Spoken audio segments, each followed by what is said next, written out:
It is a beautiful Sunday night and a perfect night to get into a fantasy football draft. We are first going to hop in a new Underdog tournament that just dropped. This is the German Shepherd 2. If you are new to Underdog Fantasy, this is the tournament you need to get in. It's a $5 buy-in, $100,000 prize pool, $10,000 for first, little over $5,000 for second, all the way down the line. Don't need to lay this out too much. We're going to be getting into the first draft of this stream here. And then later on, we can go ahead and we can enter into a $500 big dog draft. Just let me get a little bit of a warm-up underway, okay? And I already know that this may not be the best example of a warm-up for us because in this draft, we get lucky enough to get pick 5, which I'm sure y'all have seen. Pick 3. And I'm sure y'all have seen time and time again, as soon as we get in the $500 underdog draft, they are going to give us pick 9, pick 10, but mainly pick 9. It's brutal. It's disgusting. I don't know why it happens, but it does. But we will get in here for the time being. But thank you so much for everybody come out and hanging out with us. 44 MSU, longtime member of the flock. Happy to see you. Hope you had a great year, my friend. And yes, hit that like button if y'all have not already. That Vietnamese guy, super chat question mark. I know you are a long-time member of the flock. Super happy to see you back this year, my friend. I have turned off super chats. We're going to answer all questions through flockfantasy.com. We built out a bunch of software that it's going to be a lot better for questions to go through the site rather than through a YouTube bubble. Promise you that. So yeah, all questions are going to be through flockfantasy.com and not through super chats. It's going to make sure that you never miss your question getting answered. It's going to give me a lot more information about your league settings, your overall league, so I can give you better answers. It's going to be a lot better. But CMC, CeeDee Lamb, both off the board. So we will go ahead and we will take Tyreek Hill here at 3 relatively easily. And I actually just made my week 1 wide receiver rankings. They are live on flockfantasy.com, but we're also dropping a video of those week 1 wide receiver rankings tomorrow. And Tyreek Hill is at 1. But I'm going to go ahead and hop into the $500 draft off the live stream real quick. And as soon as that draft fills, we will move it on stream. And oh dear God, it literally just filled. So yeah, we are going to get the $500 draft going a little bit quicker than I would have guessed. And I would have never guessed the pick that we just pulled in the $500 draft. I'm sure you have no idea either. It's tough. It's definitely not where we are picking now. I'll tell you that much. Yeah, it is. It's not my favorite pick. I'll let you know that much. But here in this draft, really, there's not too much craziness that has happened. Simon Baller says, no way it's 9 again. Just wait. Once that draft starts, I'll get it on the screen for you. You can see exactly what it is, my friend. And okay, Jonathan Taylor goes 13. Cup all the way up at 14. The team at 1 decides, the team at 11 goes Puka Nacua and Cooper Kupp. I'll guarantee you that is not what I will be doing. This is the $500 draft. We are in at pick 11. Clubby had it. He called it.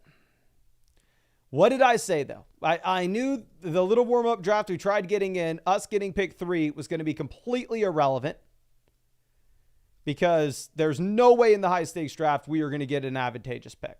So we're pick 11. I'll see if we can make it work. It's going to be tough, but we'll figure it out.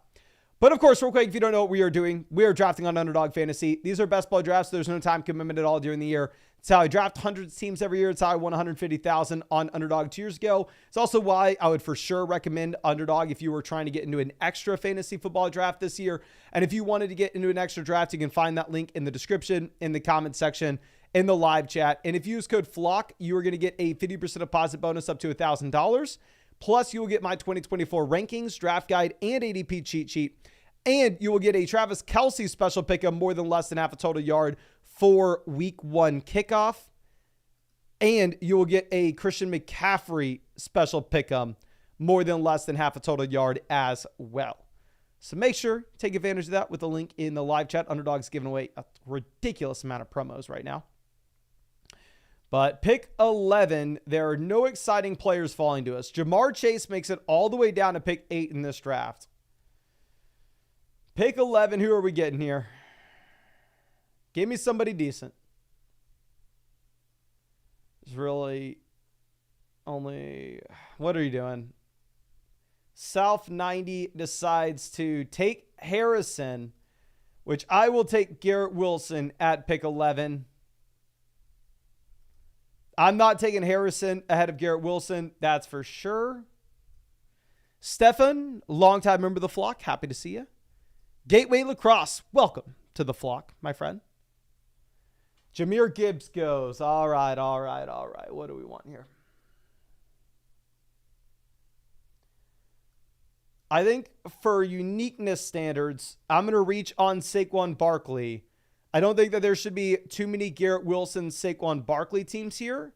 And I do have Jonathan Taylor ranked pretty much back-to-back with Barkley. So I think it's okay. We're not sacrificing a ton of production to go for a little more of a unique build. Okay. Dylan says, I drafted Nico Collins overall at pick 17. Is that a reach? In my redraft league this year, I took Nico Collins at pick 18. But my redraft league was a full PPR, 12 team, 2 wide receiver, and 2 flex spots. So if you can start up to 4 wide receivers from week to week perspective, not going to fault you for it.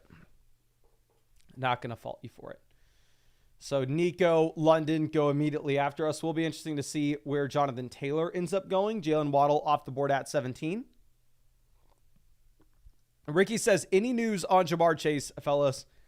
So, like I said, I just made my rankings, my week 1 rankings on flockfantasy.com, and I ranked Jamar Chase as if he was playing week 1. I will pull up and see if there is any news that I maybe have missed on Chase. I don't think so, but let me see.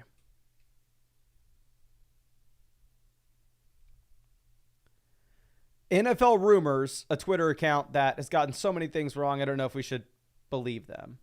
And a couple other Twitter accounts are saying that Jamar Chase and the Bengals are close to a long-term deal. Which it is just crazy that, like, Chase is someone you're having to worry about a holdout with. When the man was drafted in 2021. Like, what are we doing? Like, I'd be so pissed if I was the Bengals. And 99% of the time, I'm on the side of the players. But when you have that much longer on your contract, it's tough. Okay. RGB says you don't pick enough Justin Jefferson. I will pull up and let you know exactly how much Justin Jefferson I have drafted this year. Not going to say that it's enough, but let's check in on how much Jefferson I've taken.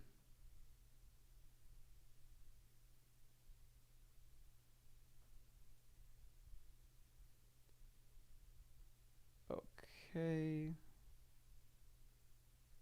So I'll give you my exposures to all the elite receivers, which honestly, I'm not trying to make a super hard stance. The only hard stance I made in round 1 of underdog drafts this year was I made the call early in the season to rank Breece over Bijan. So I am a little overweight Breece in comparison, but CeeDee Lamb, I'm at 9%.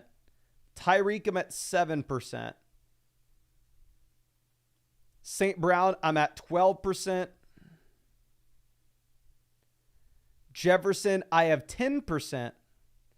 Chase, I have 8%. A.J. Brown, I have 8%. Harrison, I have 7%. Garrett Wilson, I have 7%. Puka, I have 10%.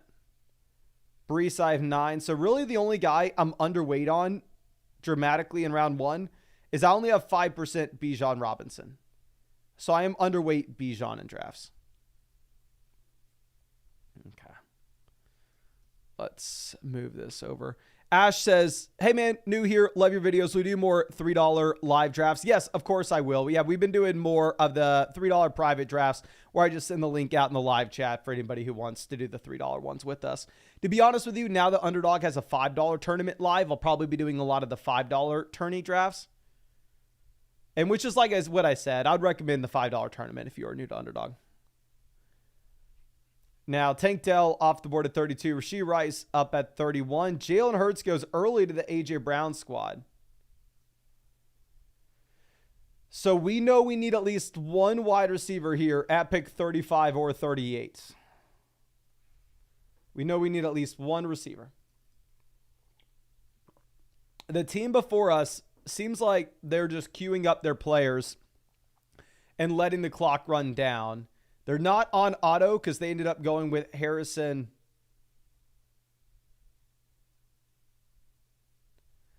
Round one. So they go Sam Laporta. We're going to take Derrick Henry here, and then we're going to be forced to go with the wide receiver at pick 38.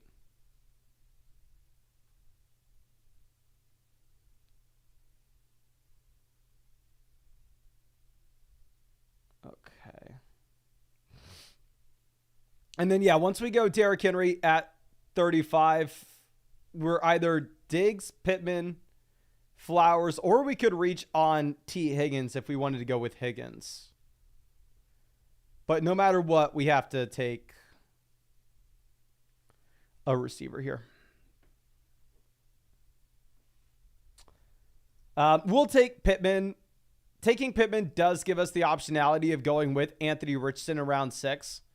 And I will reiterate, if you look at regular fantasy football drafts and not drafts on Underdog, but like regular drafts on Sleeper, ESPN, Yahoo, Pittman goes significantly higher in terms of wide receiver rankings.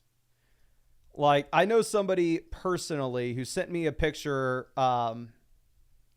in their ESPN draft trying to figure out who to take. And they're on the clock at pick 24.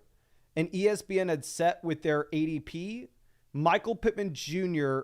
literally as an ADP, or maybe this is a ranking, tomato on ESPN at 19. Like, ESPN was trying to say that Pittman was a better selection than Nico Collins, which I do not agree with whatsoever. But if you're able to take Pittman as a wide receiver 3 in these Underdog drafts, I don't think it's the worst thing in the world. Okay. But after we take Pittman, you have Zay Flowers at 39. George Pickens goes at 41.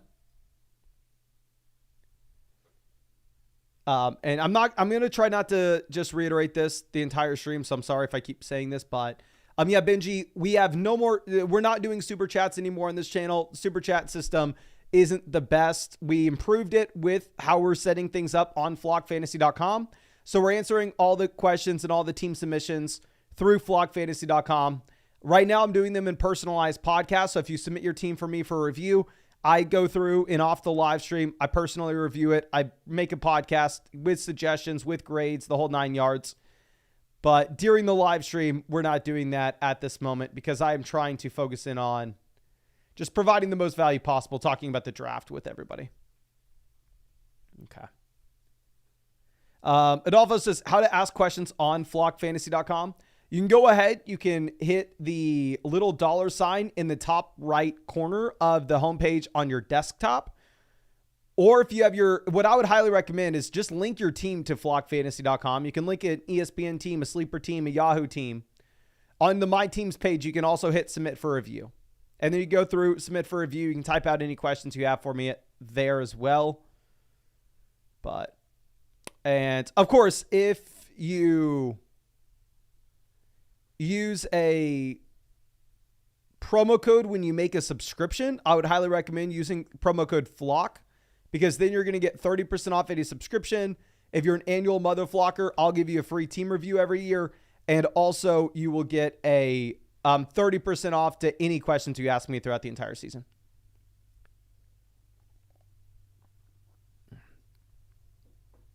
Now, let's move this over. Dalton Kincaid off the board at pick 51. Roma Dunze all the way at 49, which I didn't even notice. So I'm sure y'all know that Underdog does have pick'ems. So you can go through and you can look at projections and take higher, lower from a week to week perspective. And one of the pick'ems that they have that caught my attention when we were making our wide receiver rankings this week is they have Keenan Allen set for 44.5 receiving yards week 1. 44.5 receiving yards. Nuts. It seems like maybe, and also Rome has flipped Keenan Allen when it comes to ADP in these high stakes drafts. So, I mean, people are terrified to draft Keenan Allen right now. Lamar Jackson makes it all the way down to pick 56 in this draft. This is a nutso drafter. Mark Andrews. Oh my gosh, you should have given me Mark Andrews. Are you freaking kidding me? Oh, I wanted Mark Andrews here. So we know no matter what, we need to at least take one wide receiver at 59 or 62. Obviously, Anthony Richardson is in play for us here when we took Michael Pittman Jr. Okay, we're going to go Calvin Ridley. Honestly, if Jaden Reed was going to make it to us here, I was going to feel a little uncomfortable. Going Calvin Ridley does give us the optionality of going with Rachaad White or Anthony Richardson if we decide to at 62. If we don't go with one of those two names, we probably will go with Chris Godwin instead. I think these are my 3 highest ranked players at this point. White goes at 60. Godwin off the board as well. So I think we are left over with Anthony Richardson at 62 to stack up with Michael Pittman Jr. And I see Will asking Ridley over Rachaad White. So yeah, if you look at my rankings this year in a regular fantasy football league, you'll see that I do have Rachaad White ranked over Calvin Ridley.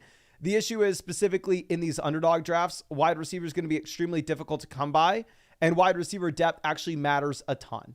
So here, wide receivers are going to be given a premium in comparison to what you'd expect in your regular fantasy football draft. Okay.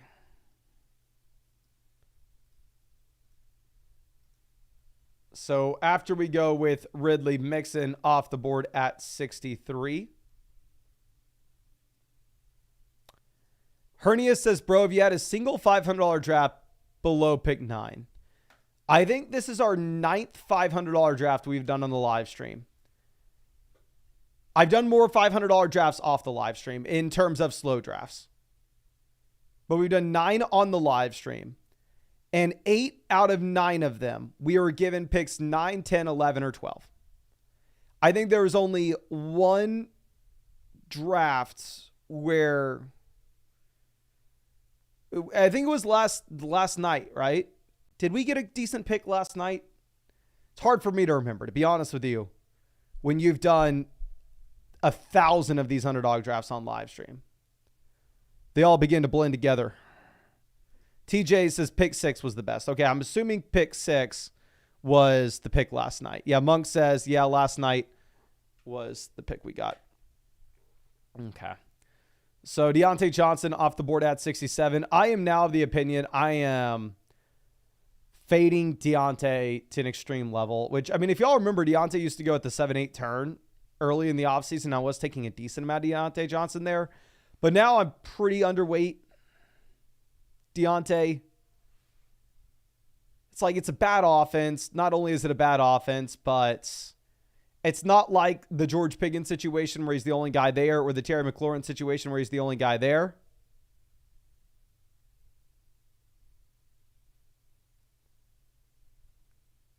So, I don't know. It's tough because I know this is maybe a hot take, but I would not be surprised if Xavier Legette in the second half of this year is the wide receiver 1 for the Carolina Panthers.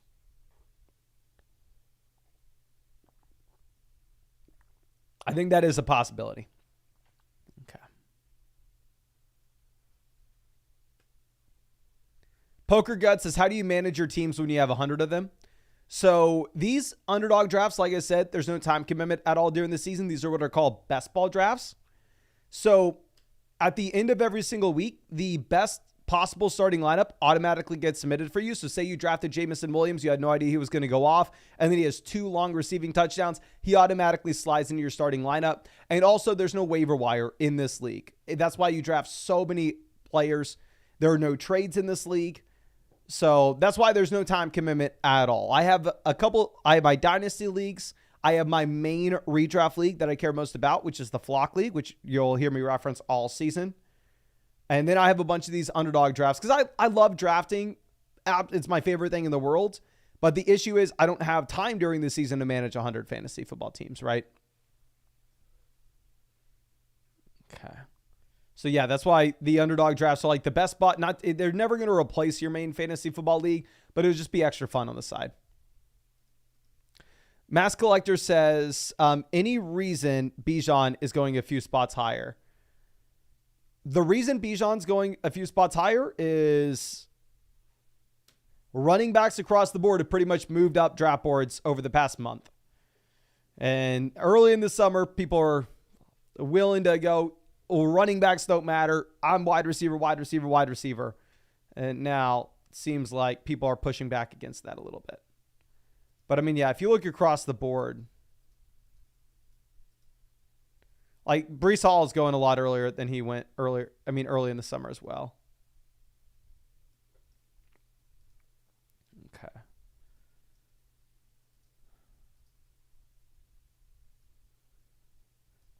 Raheem Mostert off 76 before Alvin Kamara. That is the first time that I maybe have seen that in a very long time, if ever.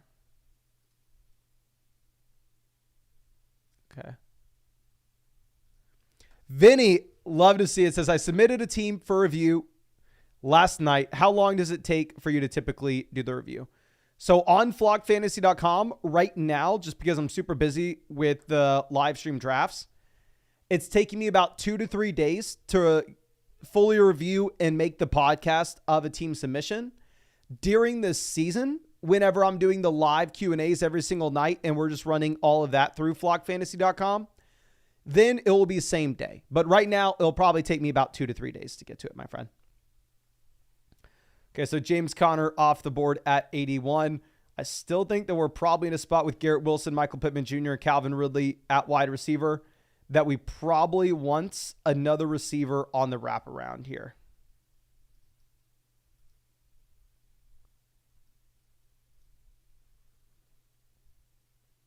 Let's see what South does.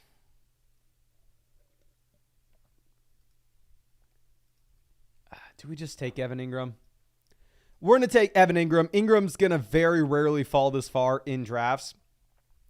Once we go Ingram, it kind of sucks, but I think our hand is forced where we're stuck taking a wide receiver at 86, which that may end up being Cortland Sutton. If Sutton goes, then I'm telling you right now, there's no way in hell I'm taking Romeo Doubs over Aaron Jones. And honestly, we may still go Aaron Jones here at 86. Sutton, 160 points last year. You have no Judy in town. Okay, so what are we going to be looking at? Our next two picks, 107 and 110. The ADP there, the running backs like Zach Moss, Devin Singletary, Tajay Spears, compared to Dontavian Wicks at receiver. So we'll go ahead. We will take Cortland Sutton. I would never, ever, ever take Cortland Sutton in your regular redraft league over these running backs. For the love of God, do not be looking at wide receiver here. And your regular redraft league, depth at wide receiver doesn't matter. But here in underdog drafts in particular, wide receiver depth actually is pretty damn important. So we are going to be stuck taking the receiver, which you could make a strong argument that maybe what we should have done instead is we should have potentially gone through and taken Hollywood Brown at 83 and then followed it back up at pick 86 with a running back. I just thought that there was a small shot that Hollywood was going to fall to us at 86, and I thought there was almost no chance that we were going to get Evan Ingram on the way back around. I think that'd be very difficult to assume. Okay. Sportis says, what percentage Jordan Love do you have? I will let you know my percentage of every Packer real quick. Okay. 11% Reed, 9% Musgrave, 9% Jacobs, 7% Love, 7% Marshawn Lloyd, 5% Wicks, 4% Kraft, 4% Watson, 3% Dobbs, and 0% Dillon. It says 0%. Reality is probably like 0.3%. But what's tough is if you look at the buy-ins next to Dillon, it says $500. So apparently the one league I drafted A.J. Dillon in, it had to be a high-stakes draft. Thanks, Mason, for nothing. Okay. Now, let's move this over.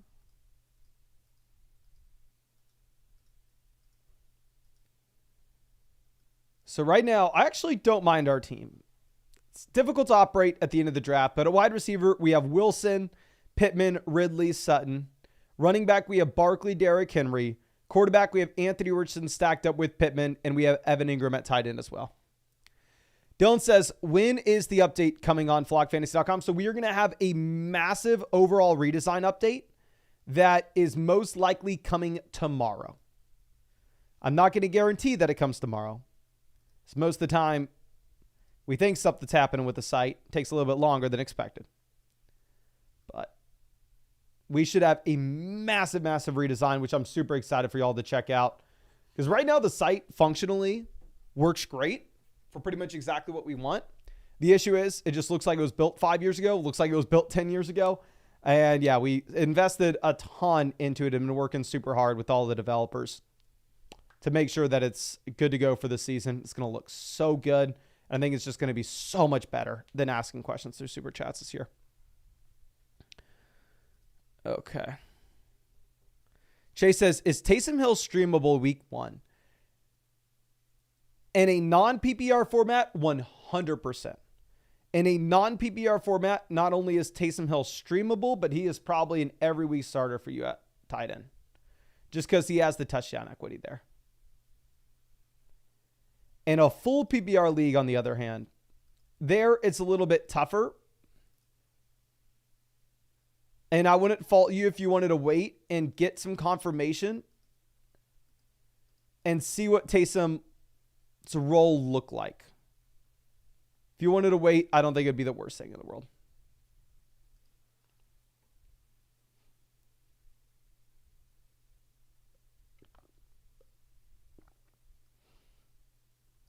Okay, so David Njoku off the board here at 101.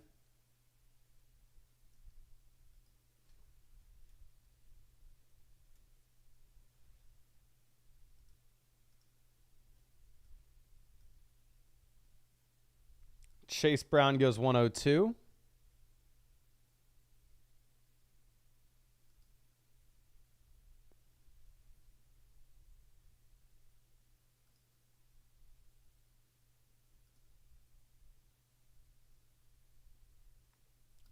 All right, what are we doing here? What are we doing? This is why we went Sutton, because I didn't want to be in a position where we had to take one of these receivers. I don't want to be forced to take Dontavian Wicks here.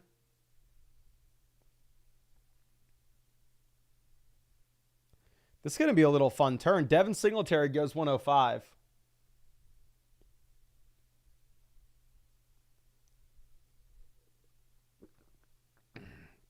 Yeah, it's going to be a little fun.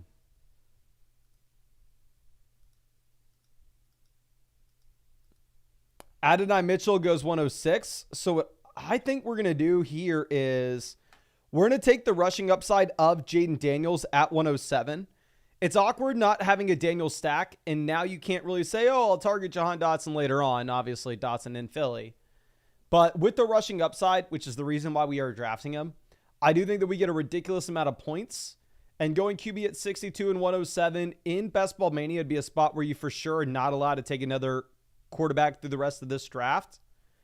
But specifically in the smaller fields big dog contest, I think we can get away with taking a third quarterback at the very end to cover the bye week. Romeo Dobbs goes, and we get our guy that we want on the way back around as well. I actually love this turn, getting two high upside rookies in Jaden Daniels as well as Jonathan Brooks.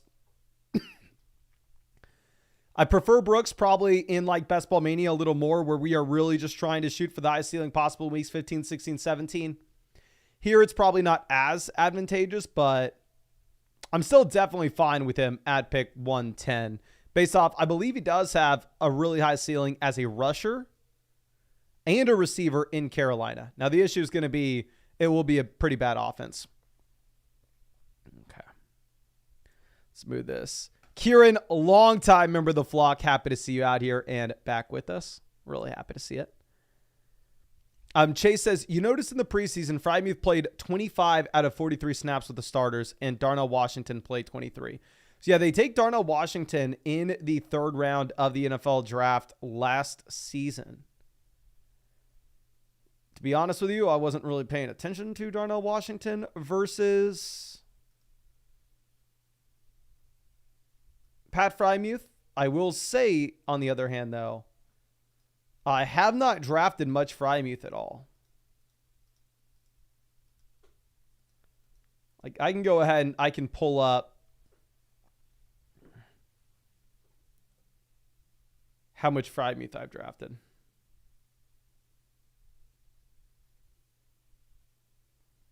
I'll give you all my Steelers real quick. 14% Roman Wilson. Roman Wilson over the past month has been my favorite 18th round pick. 10% George Pickens. Actually, I lied to you. Apparently, I have taken a lot of Pat Freiermuth. 9% Freiermuth, 8% Najee, 7% Warren, 4% Fields, and 4% Russ. So, never mind. I was sitting here going, oh, I haven't taken much Pat Freiermuth at all. I'm not a Pat Freiermuth believer. Apparently, taking him just like everybody else. Okay.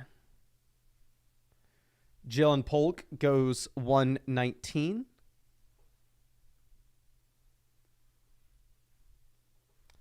Blake Corum 121. Obviously, Corum is rising here.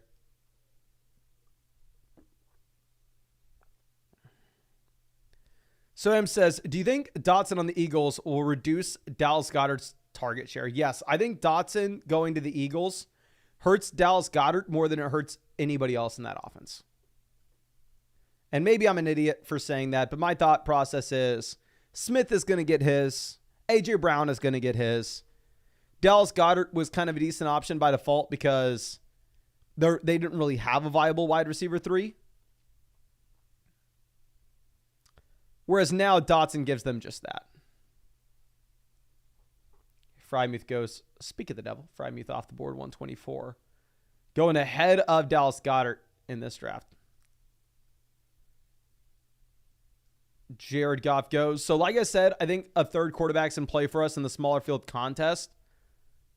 But we wouldn't take that third quarterback for quite some time. Like, I don't know if we could get away with taking Tua here at 131. Jerry Jeudy goes 128. I would have for sure taken Jeudy if you would have made it to us. What's the report on Goddard? It doesn't matter. Goddard goes to the Jalen Hurts team there. I probably would have taken Goddard if you'd have made it to us at 131.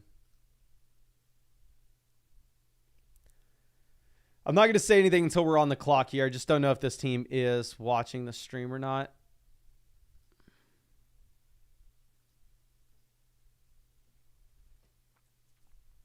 Okay. I got so much going on in these monitors right now. This is nuts. Benson off. I'm going to go ahead. I will take Gus Edwards. I was actively going to be avoiding Trey Benson specifically because we took Jonathan Brooks. So what we kind of need is an old guy to cover some production at the beginning of the season and help us advance rather than somebody that has the ceiling for later in the year.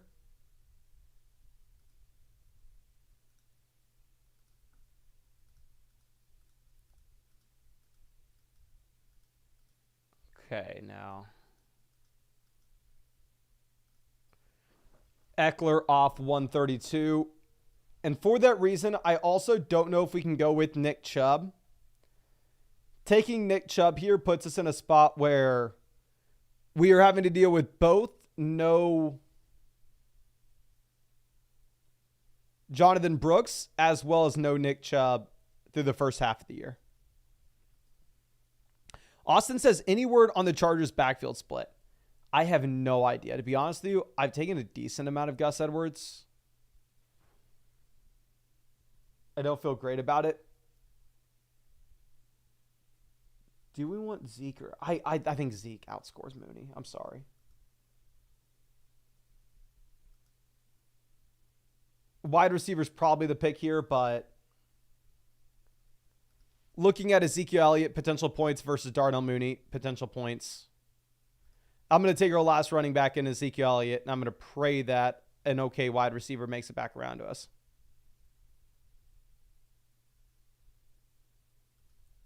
Jay says, appreciated the team review. Yes, sir. I was happy to check it out. Didn't realize another flocker gets a free one. Stoked for the site update. I am stoked for it as well. Like, to be honest with you, this is the most excited I've been for a football season in quite some time. And the reason being is I think the live Q&As are just going to be so much better taking questions through the site, because typically I'm having to like read the little bubbles that come on the screen where people are like typing out like 3 characters per name and trying to ask me a question I don't understand. And I'm trying to have to guess what their league settings are, guess what their starting lineup.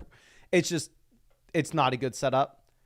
Where the way we've set it up on the site, especially what I would highly recommend for everybody, is it maybe is a little bit of a pain in the butt. You can definitely submit your teams just with screenshots and stuff. You don't actually have to link your league. And you can ask a start sit question. You can ask a trade question, just manually putting in. You don't have to link your league. But if you link your league and link your team with the site, whenever I answer your question, I'm just going to have so much more information where I know way more context and I can give you a much better answer. So I'm really excited. Mind Tricks, longtime member of the flock. Happy to see you here as well, my friend. Okay. Now, after we go Zeke, yeah, what's actually funny is Mooney is still falling, but this is a round of running backs. Like from pick 130 to 143, we've had, 10 running backs off the board? From 130 to 143? Trav Snow says, anyone else having trouble linking with the ESPN teams? So we found out why people were having issues linking with the ESPN teams is if you're trying to link a team that's on ESPN to flockfantasy.com, what we have to do is you have to add the extension to your browser because we have to pull a private cookie, but you have to be logged into your ESPN account on your site. So log into ESPN in one window, go on to flockfantasy.com on the other window, add the extension, hit get cookie or whatever the hell the extension needs you to do. And then that way we can go ahead and we can pull it from ESPN. Okay.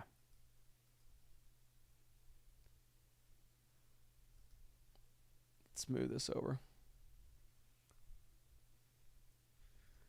Oh, Genius says JK will be the number 1 in LA. I have drafted an okay amount of J.K. Dobbins, an okay amount of Gus Edwards. The guy I have not drafted a lot of is Kamani Vidal. So if Vidal turns out to be the next Kyron Williams, your boy's toast. If Vidal is that number 1 guy, I think I have like 4% of him in these drafts. I'll let you know all my Chargers guys real quick. 9% Edwards, 6% Dobbins, and 3% Vidal. So I am not looking forward to Vidal doing anything here.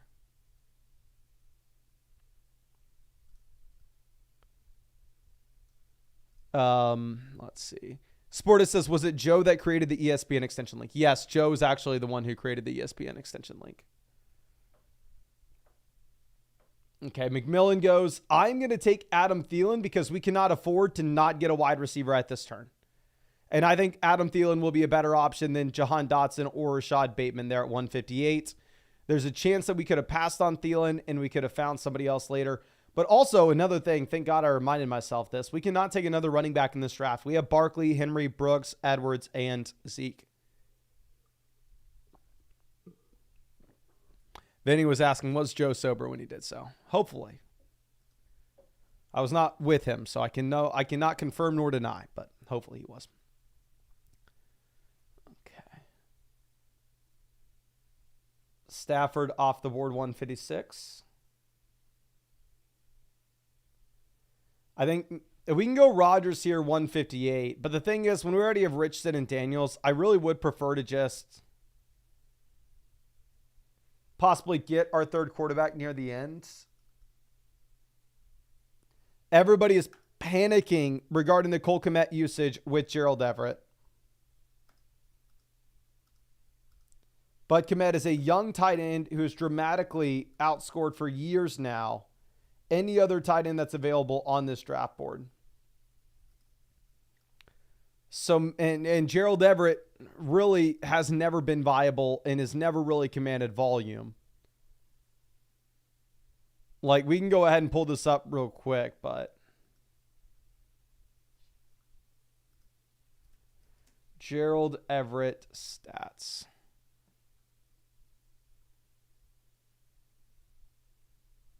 Never mind. I just lied to y'all. Gerald Everett had 50 receptions in back-to-back years, so I'm a liar. Never mind. Ignore me. Ignore me. I was trying to tell a narrative that is not true to fit a Cole Kmet pick, but yeah, Everett had 70 targets last season. Did he do anything with them? Not really, but he had them.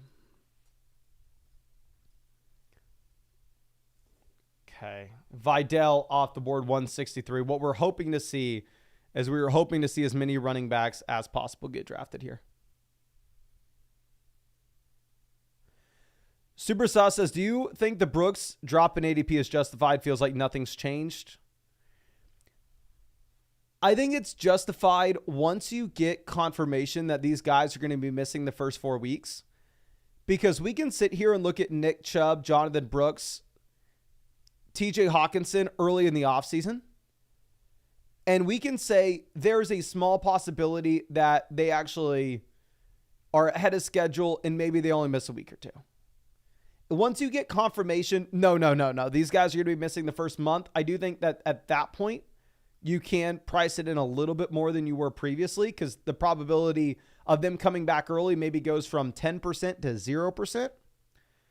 But what you see a lot here with rookies, what you see a lot here with these injured players is people get to August, they get to September, and we begin to transition our minds. And I talked about this literally all offseason, primarily right when drafts open. We were talking about a lot of these rookies being too expensive.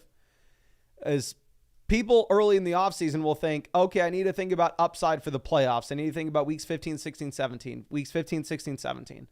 And then you get closer to the start of the season and people start putting out median projections and they go, oh, this player's median projection is this low. Why am I interested in taking him?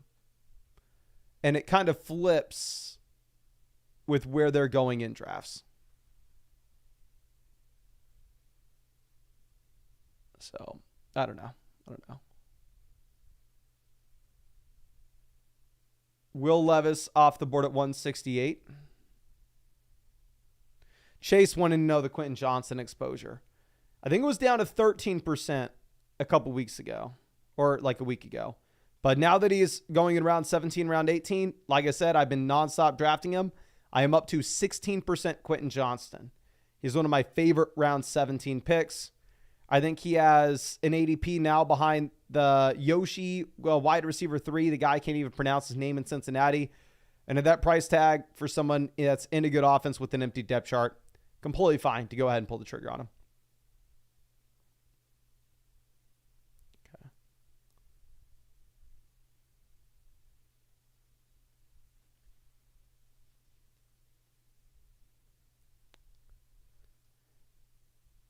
Now, Bateman off the board at 173.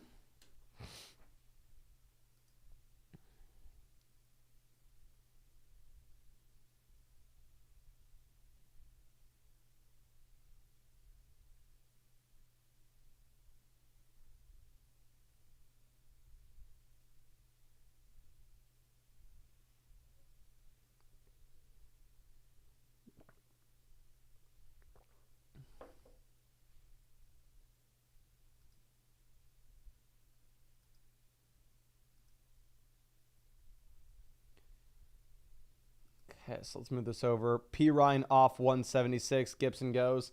Like I said, I think a third quarterback could potentially be in play for us. And yeah, we're going to take Deshaun Watson. We don't have a Watson stack.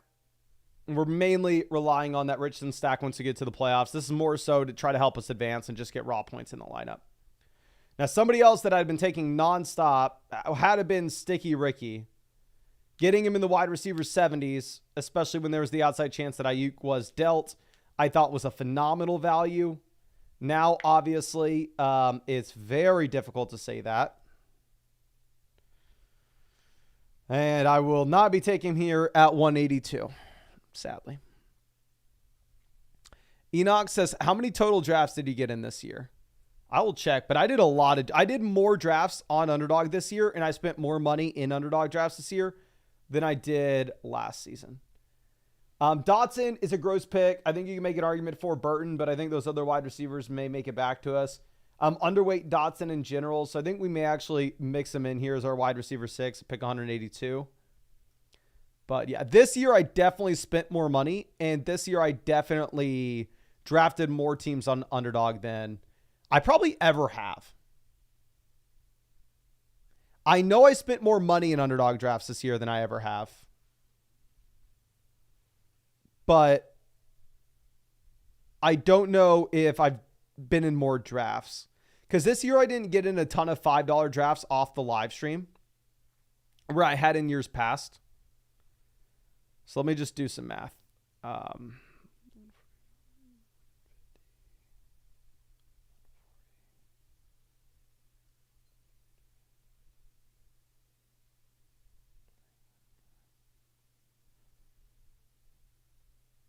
This year I'm in about 600 Underdog drafts this year. I did a lot of slow drafts this year, and what I found was the slow drafts are a lot tougher than the live drafts. Like the slow drafts, people know what they're doing, and they were just crushing me like a bug. Now, real quick, if you have not done so already, go down there, hit that like button if you want another draft after this, and we will get that going. Okay.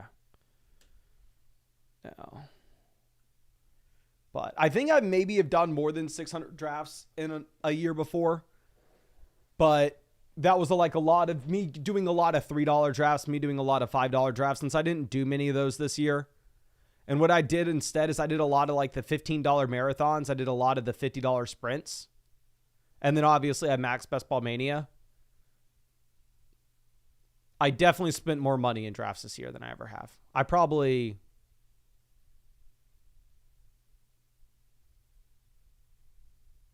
spent like $5,000 more in drafts this year than I did last year. I don't exactly know, to be honest with you, but if I had to guess.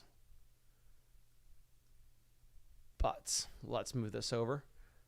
So Derek Carr off the board, 192. So obviously once we go ahead and once we take the third quarterback,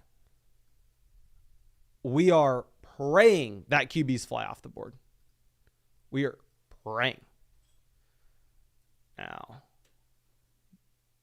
Bigsby is one of my most invested into players this year. He was my favorite round 18 pick about a month ago. Now my favorite round 18 pick is Roman Wilson and Roshan Johnson. I think Roshan and Sticky Ricky are officially my most invested into players at wide receiver and running back.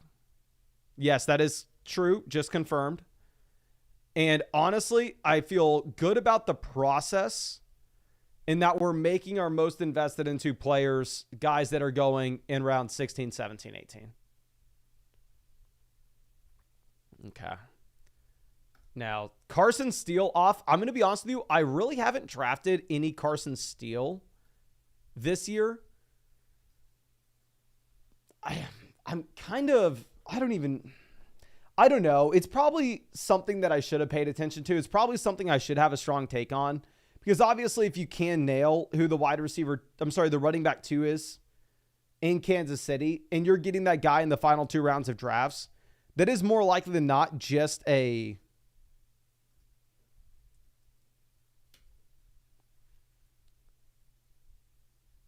positive pick. Nick says, if you say $75 average per draft, $45K, I can guarantee you I've never spent $45K in drafts. Let me just confirm that. Like, there's no way our average draft is. The majority of our drafts are like the $15 marathon, $25 best ball mania, and $50 sprint. It's the vast, vast majority of our drafts. And in previous years, it was primarily the $5 puppy drafts. Tyrone Tracy goes 202. I think we're going to mix in Luke McCaffrey here, specifically when we have Jaden Daniels. Can't hurt to just go through and add in another option in Washington. And then in terms of taking a wide receiver or tight end in round 18, if it was a best ball mania draft, I think you have to go wide receiver no matter what. With this being a smaller field contest, I think that you can kind of pivot this over. Okay. Parkinson off 204.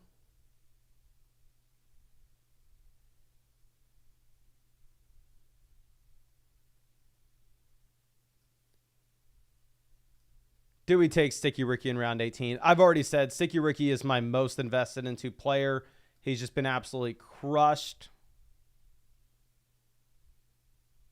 I thought in round 15 and 16, before Ayuk signed, before he got shot, he was a great value.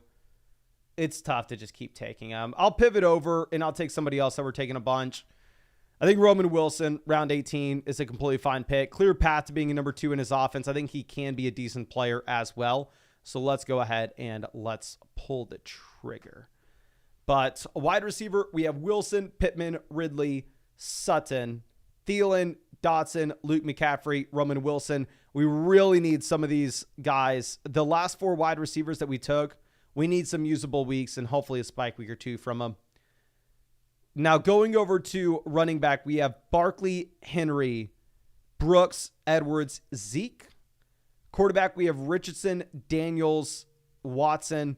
Tight end, we have Evan Ingram and Cole Kmet. But let's go ahead. Let's get into a $5 draft here on Underdog. This is going to be the German Shepherd 2. $5 buy-in. And like I said, this is what I would recommend if you are new to Underdog Fantasy. This is what you should get in here. Okay.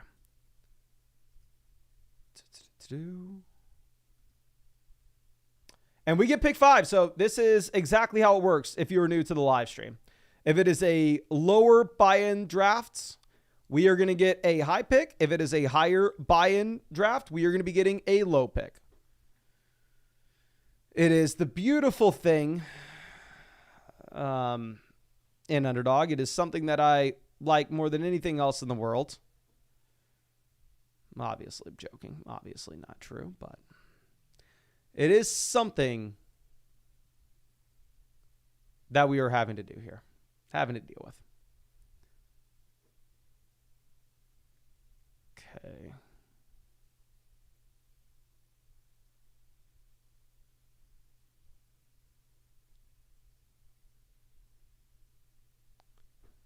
And at pick 5, most likely we're going to go with the wide receiver because I know myself. I know that I will like some of the running back values later.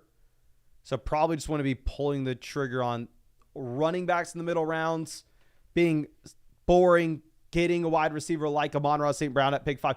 Bijan Robinson off the board at pick 1. Bijan off at 1. Bean says, how many more $500 drafts tonight? Maybe we get in one more. Probably not. I think we've done... No, we're not going to go Chase. We're going to go St. Brown. We're going to go ahead and we're going to take St. Brown here at 5. I think we've done 9 $500 drafts this year on the stream.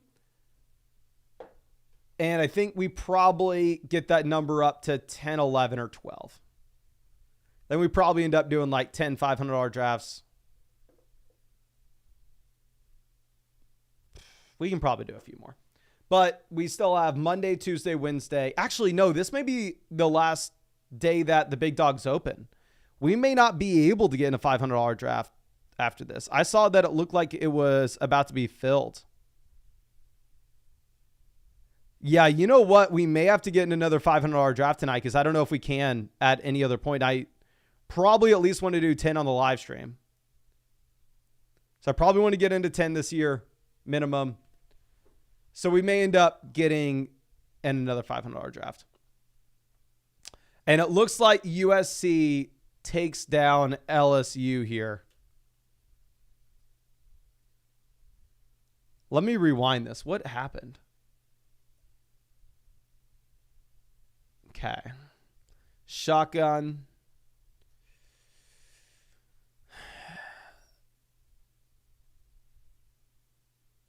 Massive hole right up the middle. Just runs it straight in. RIP LSU. I'm sorry, Teresa. Tough scene, tough scene. Good news is you're in the SEC. You can possibly still make the playoffs. Okay. Now, Kupp goes 17. I have not taken much Cooper Kupp at all since he's been a round 2 pick. Like, I don't know if I've taken Kupp a single time in round 2 this year. So if Cooper Kupp goes back to what he was 3 years ago, RIP LSU and RIP Mason Dodd. Okay, so Saquon Barkley off at 18. I definitely prefer Barkley over Achane. Achane goes anyway, so we're going to take Deebo Samuel at pick 20. You have the Lions playing the Niners for the championship in week 17. So let's go for it. Vid King says, I think there's a chance Josh Jacobs has 15 touchdowns. He's the only goal line back there. I think it's very possible that Jacobs has 15 touchdowns as well. Love Jacobs this year, both with his cost on Underdog as well as his cost in regular redraft leagues. If you look at Jacobs, this is the best offense he's ever played in.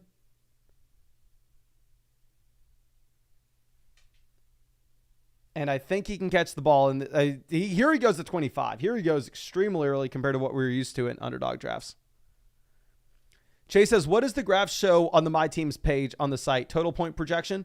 No, that is just a value. That is the value compared to your league mates. So it's like the, what do they call the power standings? What are they called, power standings? Someone confirm with me. I know I'm saying it wrong. When we go wide receiver, I will be very excited to go ahead and take a punt returner here at pick 29 with Kyron Williams. So let's go ahead and let's bring Kyron in here at 29.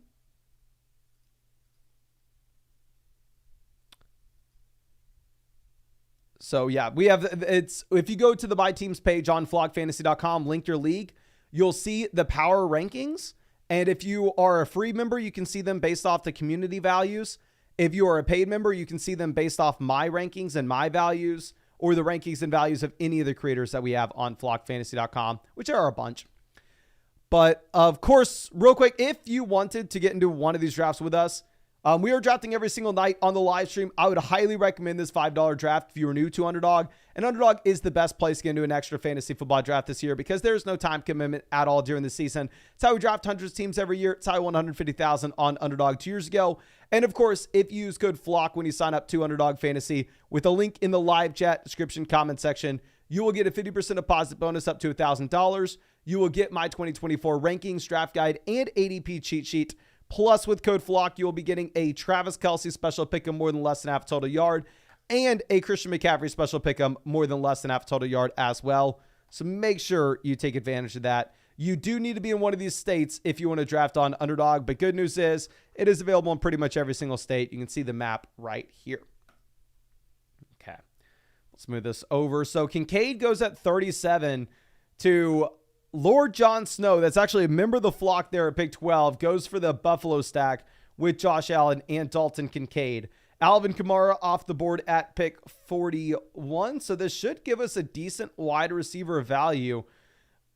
Pittman off. You know what? I am going to take Travis Etienne instead based off the way that this draft board is falling, where we are seeing some of these running backs actually climb in ADP, where Jacobs goes at pick 25 in this draft. Kamara goes at pick 41, much earlier than you typically expect them to go. Bijan goes at pick 1 as well. So I think this may be a little bit of a weirder Underdog draft where we are able to find wide receivers that we like later. So let's go ahead and let's take Etienne. Okay. And let's move this over. George Pickens goes 49. Xavier Worthy off the board at pick 50.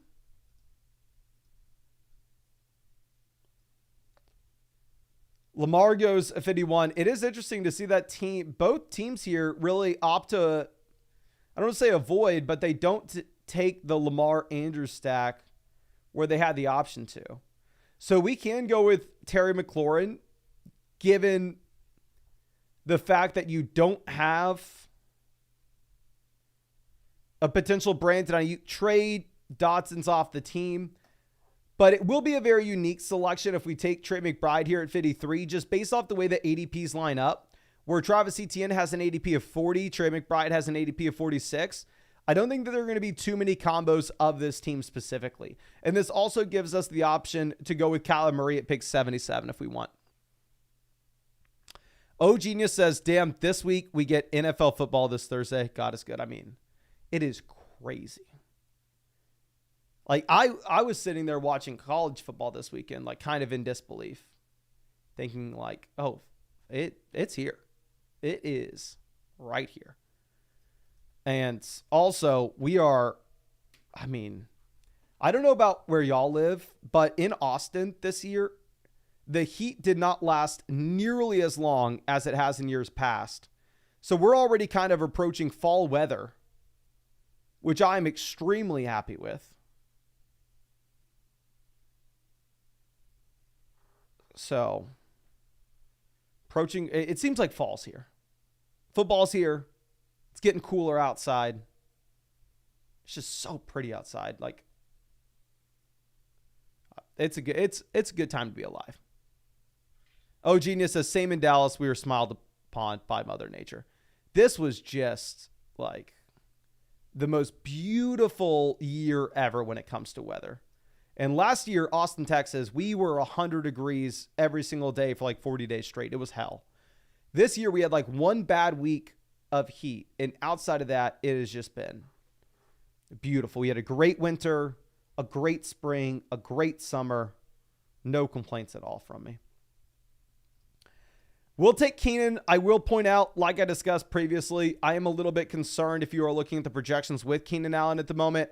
Right now, if you're actually looking at the Underdog Pick'ems, they have Keenan Allen set at 44.5 receiving yards, higher or lower for week 1, which is extremely concerning to see that kind of projection for the 32-year-old wide receiver that you would assume that, Rome, the rookie, is the guy that's going to project low at the beginning of the year, and he's going to be the player that gets better as the season goes on. Let's go.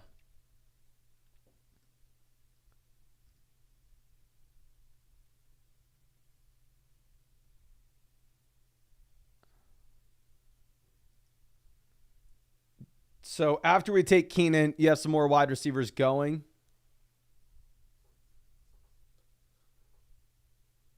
Reed says, you're right about, though, our summer has been more normal because we are in a transition from La Nina to El Nino, more rain, cooler temps. Well, El Nino, I don't care, but how long is this going to last? Are we going to get cooler weather for the next 10 years? Is this something that's happening?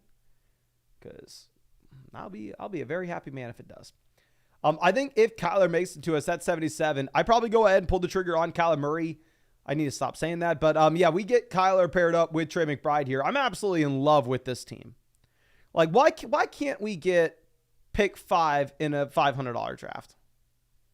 Why can't we get this set up where we're able to go Kyler stacked with McBride, the elite quarterback, the elite tight ends, an okay wide receiver, a good wide receiver room with St. Brown, Debo, Keenan, a good running back room with Kyron Williams, Travis Etienne. I love this team. Okay. I love this team. Let's go.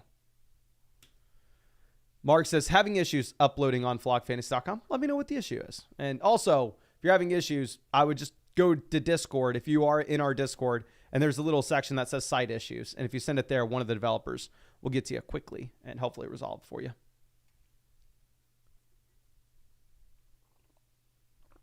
So Raheem Mostert goes to pick 80 in this draft as well, which this is now back-to-back drafts where you're seeing Mostert go well ahead of his ADP.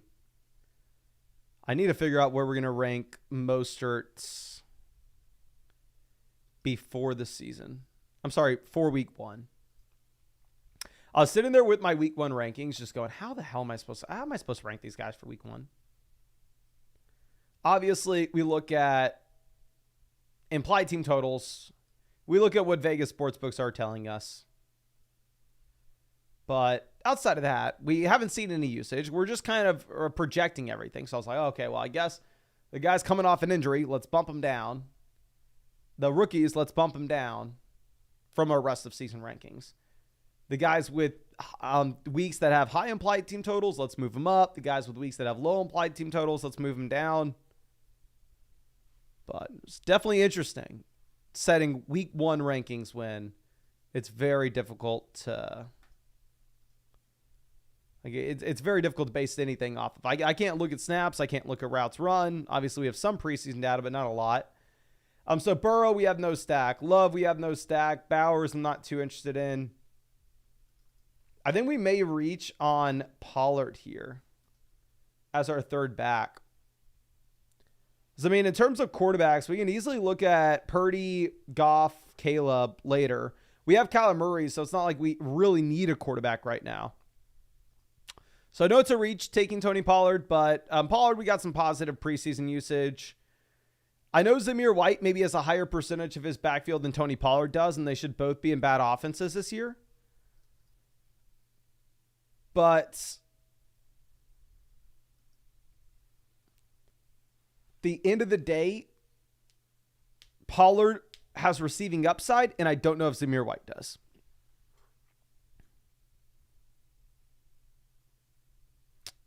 But let's move this over.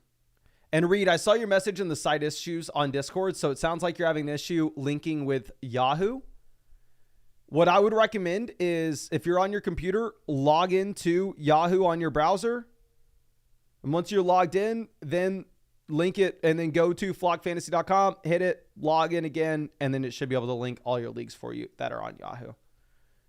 But whatever you're going to link with, like whatever platform, you need to be logged into said platform. So I have drafted very, very, very little Curtis Samuel this year. Earlier, we were talking about Curtis Samuel being the worst pick in underdog drafts when he was going pretty much back-to-back with Keon Coleman. But now the injury to Curtis Samuel is kind of giving you a much cheaper price tag where I can go through and I can add some Samuel just in case I'm wrong this year. Okay. Smooth this over.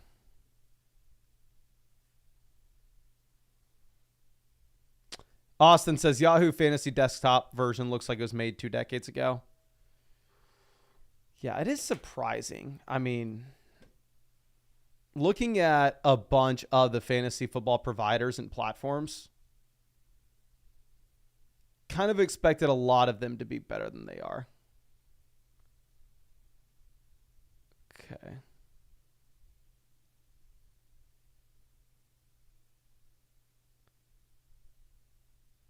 So Brian Robinson off 106. Dak Prescott goes 107. And of course, if y'all want another draft after this, if we hit 600 likes on this live stream, we are going to get another draft going. So go down there, hit that like button if you want another draft after this one. Okay. Ford off 109. Love the Jerome Ford pick. Singletary, Jonathan Brooks. Love the Jonathan Brooks pick there. Surprising to see Jordan Love fall this far. Jordan Love, ADP 93. We are about to be on the clock at 116. We don't have a Jordan Love stack. We could look to go like Luke Musgrave later on if we really wanted to here. But obviously, Brock Purdy makes sense as well for us to pair up with Deebo Samuel.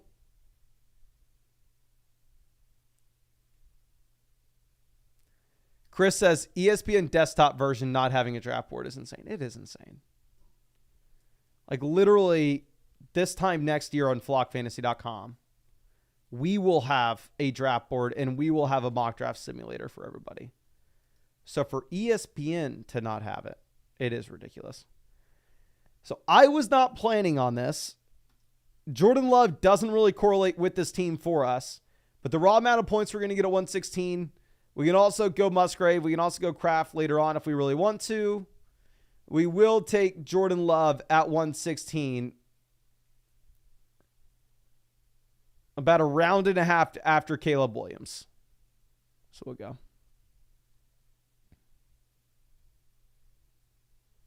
So Purdy off 119. Purdy was kind of the guy I was expecting to take here. And I'm maybe a smart person goes, oh, the stack is so important. You need to still take Purdy over Jordan Love. I wouldn't be surprised if that was the case. Nathan says, thoughts on Jordan Mason's value, 14-team league on Sleeper. I think Jordan Mason is a player that needs to be rostered in every single league. If you were to get an injury to Christian McCaffrey, he's going to be a must-start option in a 14-team league in particular. I think he's a very safe projection as a top 28 running back if McCaffrey were to go down, so he'd at least be a running back 2 in that format. But to be realistic and to not try to hype up Jordan Mason too much and act like he is more than what he is, he does have some drawbacks. One, he wasn't really a dynamic athlete. 2, he didn't catch the ball in college, and he's had 3 receptions at the NFL level.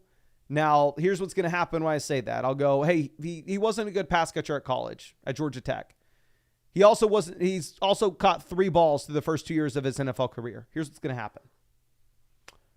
I'm actually a Niners fan, and I actually read this offseason that he worked on his passing down ability.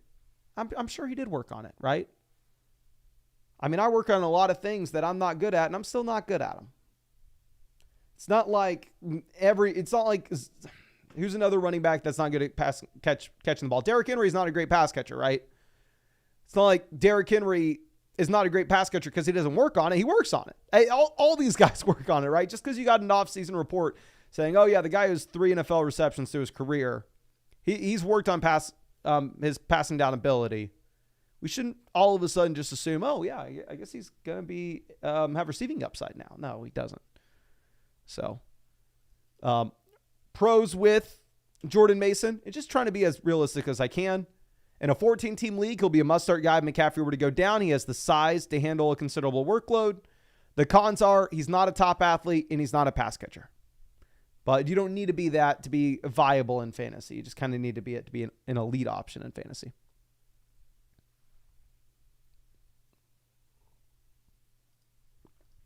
Jalen Wright goes 136. Rodgers goes 137.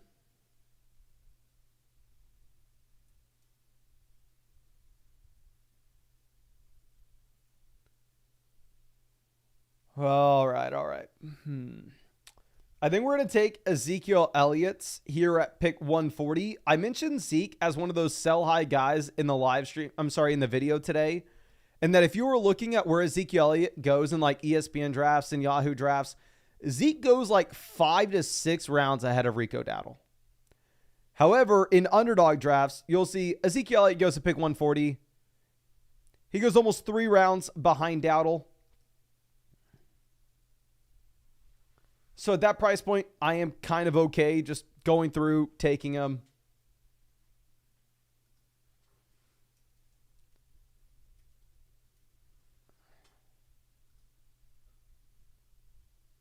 Let's move this over.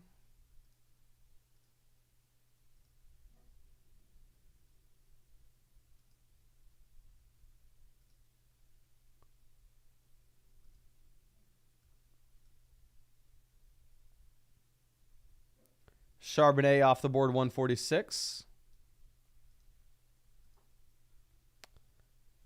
So the reason I've specifically been kind of avoiding some of these tight ends lately is because I do want to set ourselves up with Musgrave or Kraft. But the thing is, based off how these tight ends have been falling, I think there's a chance that we actually get Luke Musgrave in round 14. If we don't get Musgrave, no harm, no foul. We can go Kraft at the very end to pair up with Love. But I actually really do like the Xavier Legette price point where he's going in like the wide receiver 60-ish range. So I'm going to go ahead. I will take Legette at pick 149. But I do want to reiterate, I think Legette's a good example of somebody that really doesn't matter in a shallow redraft league where depth isn't a priority. Wide receiver depth isn't a priority. But specifically in a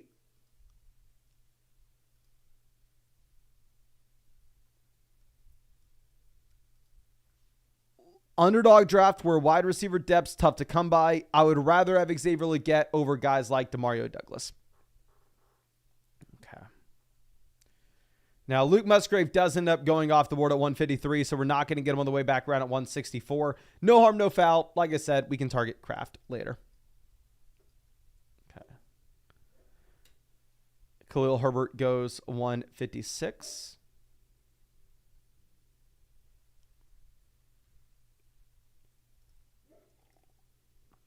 Jalen McMillan off the board. So as we move this over, one other thing that I want to point out is, of course, we're not drafting any more quarterbacks when we have Kyler and Love. If we were to take a tight end in round 5 and we want to go like Kraft in round 18, I think you could go 3 tight ends if you go like a McBride, then round 17, round 18 tight ends. But if our quarterback stacks are specifically just with the tight ends, I probably don't prefer going 3 tight ends and instead maybe just running back and wide receiver here. I think I know who we're going to go with. Probably is going to be a little bit of a reach here at 164, but I don't care too much. And I think we should get him here as well. We're going to take Marshawn Lloyd. If you look at Marshawn Lloyd, he's healthy. A.J. Dillon's out for the rest of the season. So, I mean, I went from not really drafting this guy at all to over the past few weeks, taking him every chance I get. So we'll go ahead and we'll take Marshawn Lloyd at 164. But Paul, welcome to being a member of the flock, my friend. Welcome. Chase says, can I get a let's go Colts? If Michael Pittman Jr., if a Pittman and Anthony Richardson stack wins me the big dog this year, I will sing the Let's Go Colts song, or this is our Colts song. I'll sing it on a live stream. And I'll sing it loud and I will sing it proud.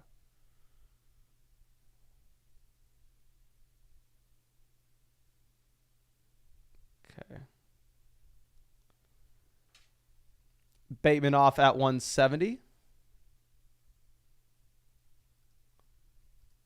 And once we go Marshawn Lloyd, we're sitting with Kyron, Etienne, Pollard, Zeke, Lloyd. Probably done taking running backs. We're going to go Greg Dortch. I'm not a big Greg Dortch guy, but we have Kyler. We're in on this Arizona Cardinals offense. We need a wide receiver. He is sitting up there near the top of ADP alongside Jahan Dotson. So if we are ever going to take him, this is probably the spot to do so. Okay. Now, after we take Dortch, Hunter Henry, Vidal, both off.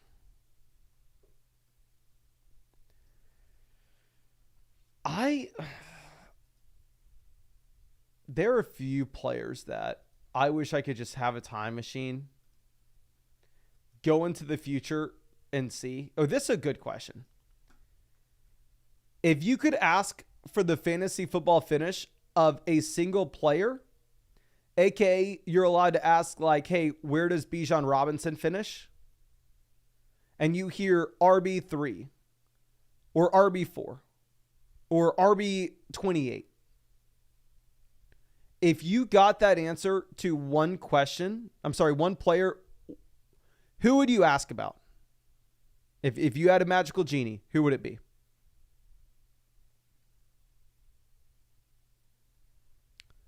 We got one vote Achan, one vote Chase Brown, another vote Achan. Chase says, did I hear you say Marshawn Lloyd's healthy? Marshawn Lloyd's at practice today, my friend.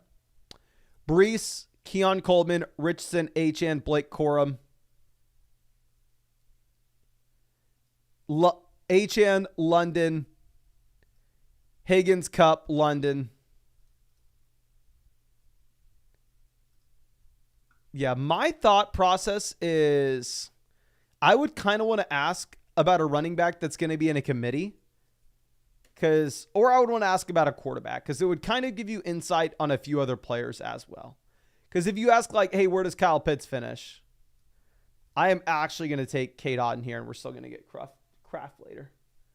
But if you ask like, hey, where does Kyle Pitts finish? And you hear, oh, Kyle Pitts is the tight end 6. That gives you like no other information. You know, like it doesn't really tell you much about Drake London. It doesn't really tell you much about Kirk Cousins. But if you ask like, hey, where does Zach Moss finish? Or where does Ezekiel Elliott finish? And you hear, oh, Ezekiel Elliott's the running back 70. You can then at that point go, ooh, Rico Dowdle may be very interesting, and we can avoid Zeke. Or vice versa. You can go, you hear, oh, Ezekiel Elliott's the RB13. I go, okay, well, thank God I know to draft the hell out of Ezekiel Elliott and not take a single Rico Dowdle share.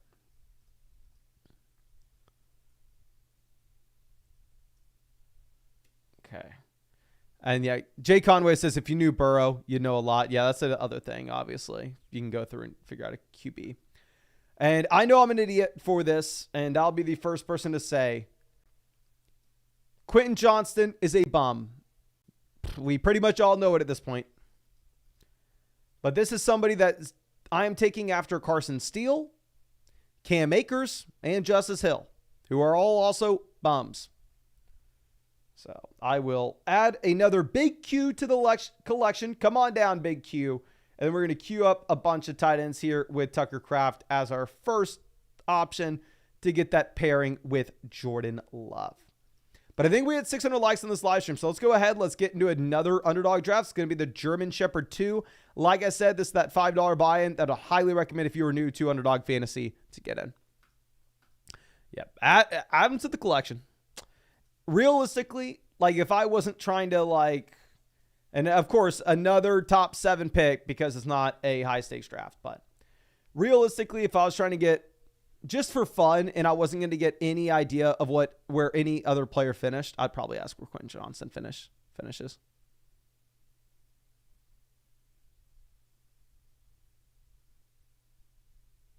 At least I'm hoping it's in the top 40-ish. Kaysen says, when does that $500 draft close? So last I checked, there were still 30 teams that needed to enter the big dog. I can check one more time.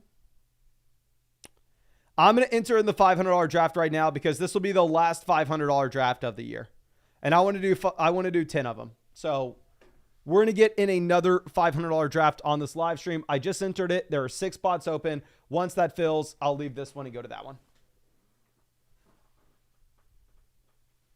Isaac says, how do these best ball drafts work? So there's no time commitment at all during the season. So at the end of every single week, your highest potential starting lineup automatically gets submitted for you. So say hypothetically, I take Quentin Johnston as my wide receiver 8. I never thought he'd be good, but he randomly scores 2 touchdowns. Then he goes into my starting lineup and I didn't have to predict it. Also, there's no waiver wire. There are no trades. So there's no weekly management. It is just all draft. And then you can monitor your team after that, but you're not doing anything else. And of course, if you wanted to draft with us in one of these streams, we're doing this every single night till the season kicks off. I've done this every night for years. I won 150,000 on Underdog 2 years ago. And you can find that link in the description, comment section, live chat. If you use code FLOCK, you're going to get a 50% deposit bonus plus a Christian McCaffrey special pickup more than less than half a total yard and a Travis Kelce special pickup more than less than half a total yard as well. And you can find that link in the description, comment section. Yes, Marvin Harrison Jr. at pick 8 in this draft over Bijan Robinson. I agree with you. It is a little crazy. I don't know if I've taken Harrison a single time in round 1. I've definitely taken Harrison in round 2, at the very beginning of round 2 as well. But I don't know if I've taken him in round 1. Okay. We're going to take Drake London paired up with Jamar Chase. I don't think there should be too many Chase-London combinations in this draft. In terms of London versus Saquon Barkley in your regular redraft league, I'd highly recommend you go Saquon Barkley. Just specifically on Underdog, where it's a difficult platform to find wide receiver value later. I think we go London.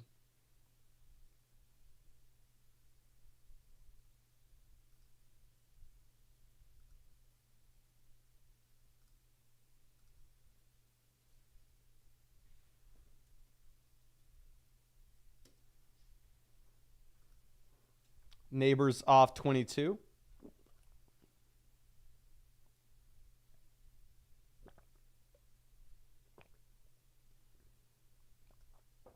Yes, Underdog apparently has a Joey Chestnut hot dogs projection out right now.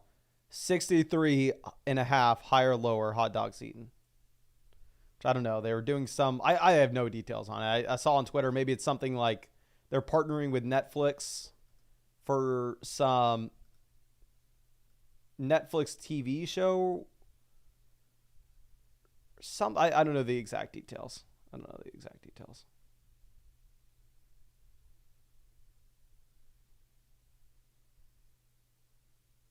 Okay, Devonta Smith off the board at pick 25. Adams goes 26.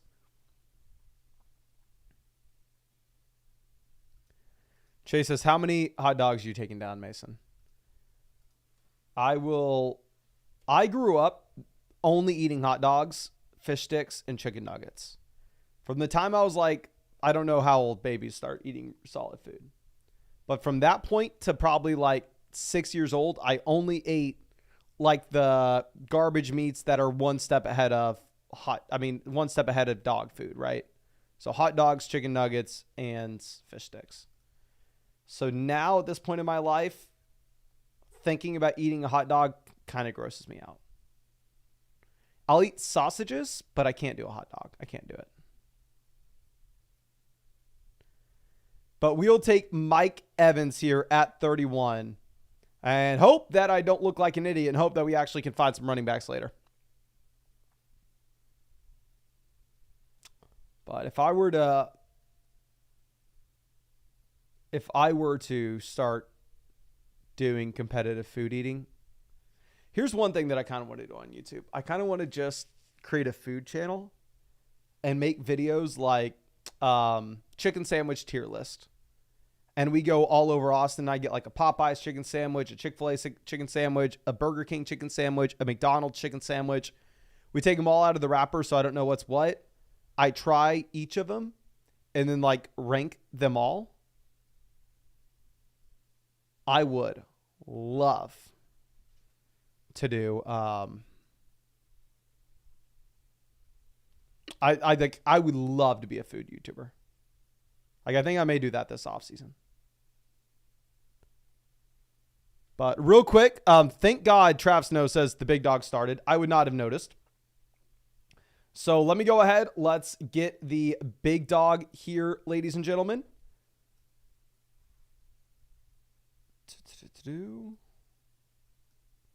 Worthy off. So we will take Josh Allen and hope that Dalton Kincaid makes it to us in round 5 in this draft. But let me go over to the big dog. Y'all will not believe this in the big dog. What pick we got? Spam the chat. What pick do you think we got in the big dog? This is our 10th big dog on the live stream. $500 buy-in. Every single instance other than one, we've gotten a pick at 9 or later. Where do you think we're picking? Get your bet in right now. Get it in right now.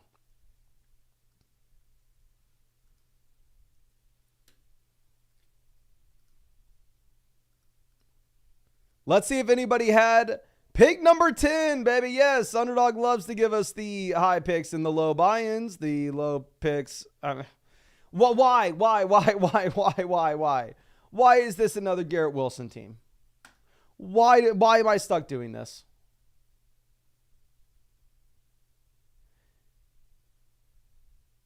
What are the odds? Seriously. What are the odds out of the 10 $500 drafts that we do on the live stream?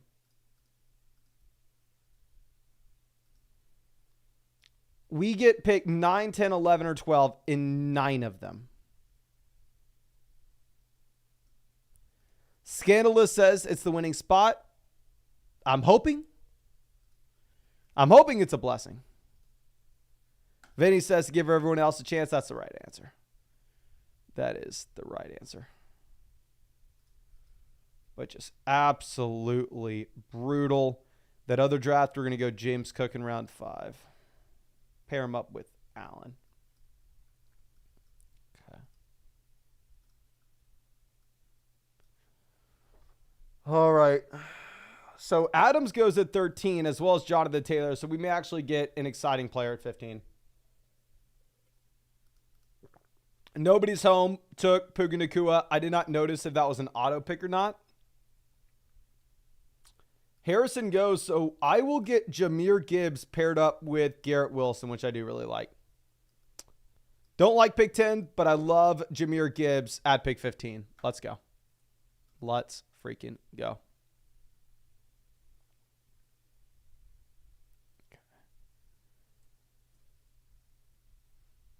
So let's move this over. Cup goes 16. All the high stakes drafters love them some early to mid Cooper Cup round 2. Now, I'm an idiot, so I don't see it. I don't know why they love it so much. I haven't been drafting him there, but like I said, I'm an idiot. I'm probably just missing something. But the game against Detroit week 1 should be an absolute blowout. Like, I mean, not blowout, but it should be a shootout.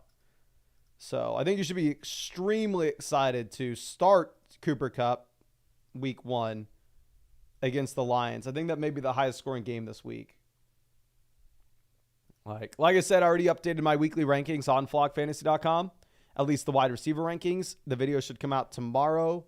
And what I'm going to do is every single day through the course of the season, I'm going to keep my weekly rankings updated on the site.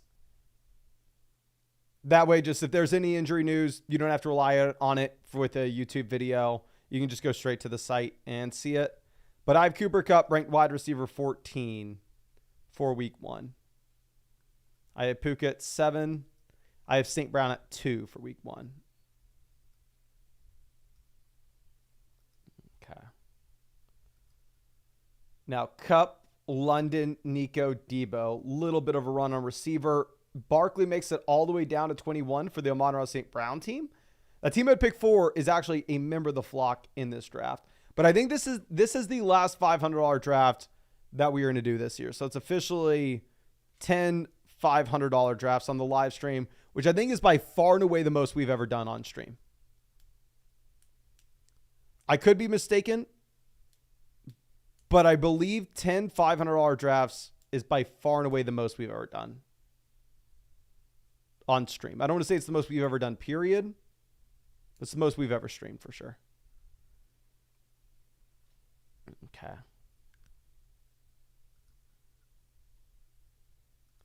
Ross Kretz says, Puka, the future is now, old man. I hope. Jamie says, where are you drafting Kupp at? I was taking Kupp in round 3 earlier in the offseason. Not like super, super often, but I was getting him there. I don't know if I've taken Kupp a single time in round 2. So like the question of where are you drafting Cooper Kupp, I just haven't been drafting him over the past like month. Because he's been going in round 2 over the past month. Let me see, where did he go in the flock league? It was round 2, I took Nico Collins over him. I don't know if he was available in round 3.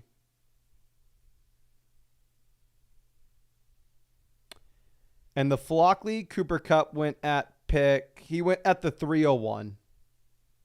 He went right before Adams, Ayuk, Evans, Neighbors, Smith.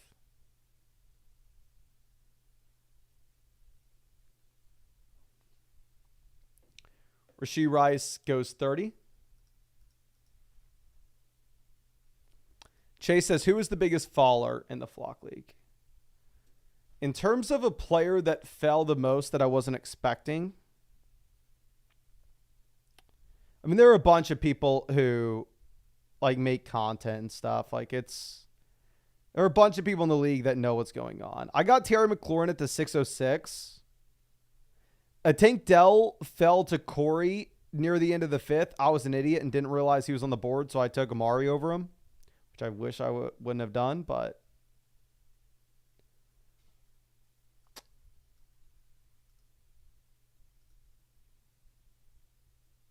let's move this over. Diggs goes, we know we need at least one wide receiver here at 35 or 39.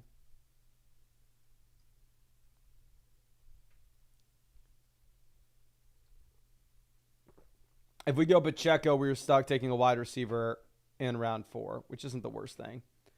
Like, the difference between Dell and Higgins for me is not really massive, but I can say the same thing about Pacheco and these other guys. Let's mix in Pacheco, and then we'll just lock ourselves into a wide receiver there at 39.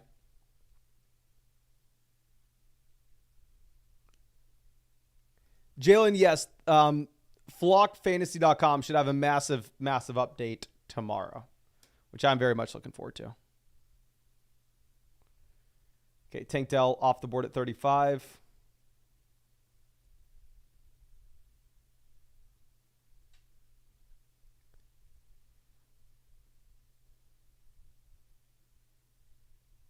Kelsey and Mahomes both go. So we're locked into a wide receiver here. Oh, dear God. I just kind of want to mix in Higgins. We'll take Pittman.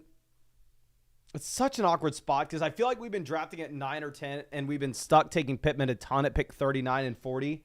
Like in every $500 draft we've done. Like, Pittman at this point has to be closing in as my most invested into player. Like, we have so much Michael Pittman. And I do not feel great about it. After we take Pittman, the A.J. Brown team decides to go Jalen Hurts. I would have been pumped to get Mike Evans there at 34. If we could have got Evans, then instead we could have gone with an elite quarterback ourselves at 39. Okay.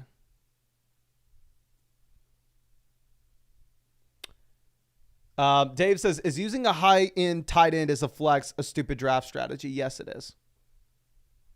Realistically, if you're in your regular redraft league and you go through and you take like Sam Laporta in round 3 and then Mark Andrews in round 4 with the plan to start Mark Andrews in the flex, there'll be 30 wide receivers that score more points than Mark Andrews. Like, do not be planning on going in underdog drafts. I think taking multiple top tight ends may not be the worst thing in the world, but just in your regular redraft league where you're having to submit your starting lineup from week to week perspective, there I would strongly advise against it. Okay. After we go Pittman, Laporta does go off at 42. So if we would have gone wide receiver in the 3rd round, we could have gone Laporta in the 4th. I've already taken a ton of 4th round Laporta. Not only in underdog drafts, but I took him in the flock league as well.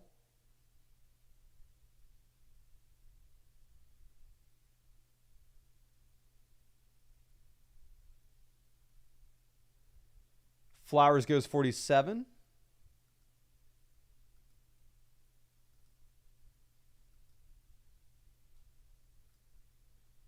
Flowers has been a big-time faller. Josh Allen makes it all the way down to 45.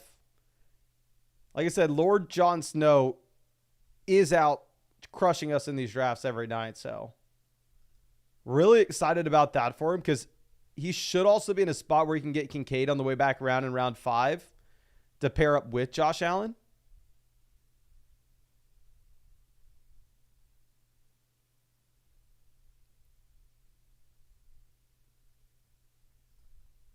Okay.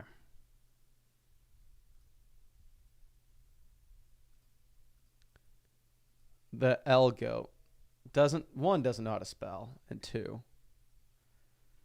Such a weird. You have to be weird as hell to go through and make an account that is titled the Elgo and to be making your profile pick a Supreme Nike jacket. Either weird as hell or extremely young. Okay.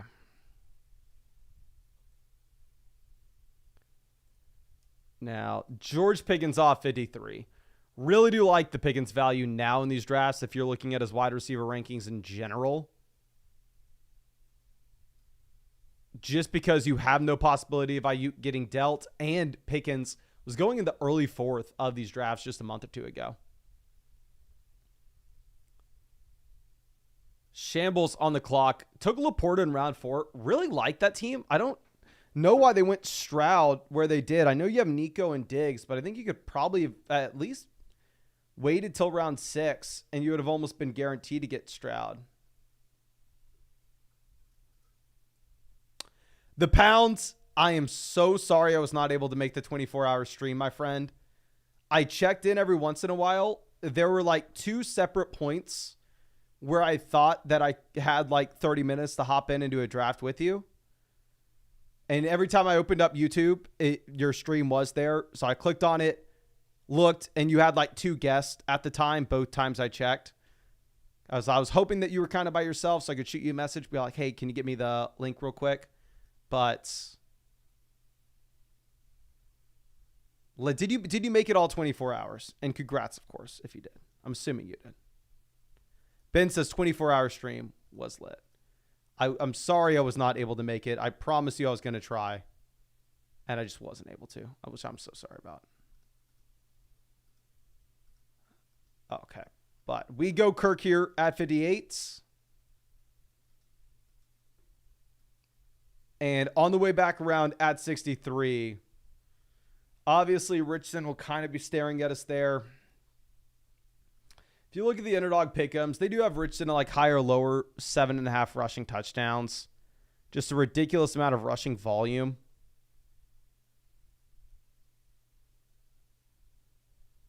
Dear God. But Richardson has been falling so much. Like if you're not the Pittman team, you pass on him. Richardson is almost guaranteed going in round 7 now. I don't want to say guaranteed, but in a lot of these drafts, he is falling to the 7th.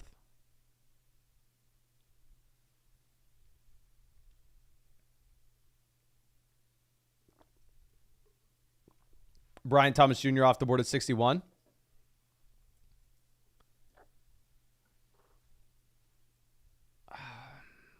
Okay, I have my plan. I know what we're doing. Let's see what the team in front of us does. They go Kittle. Just based from a uniqueness perspective, I don't think that there are going to be too many Christian Kirk, Calvin Ridley pairings this year. So we will go ahead. We will take Calvin Ridley. There's the tiniest % chance that Anthony Richardson does make it to us at 82. Not super likely, but there is that tiny, tiny chance. So we'll, I don't know, quote unquote, roll the dice. But I don't know how many of our $500 drafts we want just Pittman and Richardson stacks. Okay. Amisa, happy to see you. Says, hey, Mason, will you be doing the roster submissions this year? Yeah, so all the roster submissions and breakdowns and live Q&As, all that's going to be handled through flockfantasy.com. I'll be breaking down rosters on the live stream during this season. Because we are streaming drafts at the moment, I'm handling the roster submissions of the private podcast off the stream and just sending them to y'all directly. So I just go to flockfantasy.com. It'll link your team, definitely, because there are a bunch of other tools and stuff you can look at there.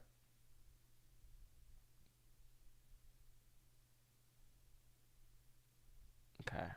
Roma Dunze makes it all the way down to 68.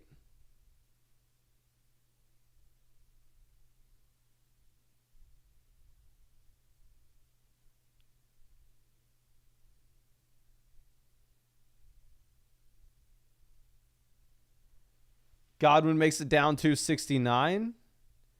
So far, we have an interesting team, a balanced team. The Pound says, it's all good. We made the full 24, but the voice was struggling the last 6 hours. Never again. Yeah, so that's why I said to never do mine again. Back when I did mine, I do all my streaming and stuff through OBS. So it's like tougher to get people in than StreamYard. And I had like guests planned out, so I didn't have to talk nonstop. But after like our second guest, I thought the computer was going to crash because it was like so loud and like heating up. So I like had to cancel guest for the rest of the live stream and do the 24-hour stream just completely by myself, which it was tough. And I lost my voice completely from it, which is brutal because I'm an idiot and decided to still stream and make videos every single day regardless. But I talk like this during the videos. All right, we're going to do our rankings this week. Okay, I think it was horrendous. Like I can't believe I did it. It was like idiotic for me to do.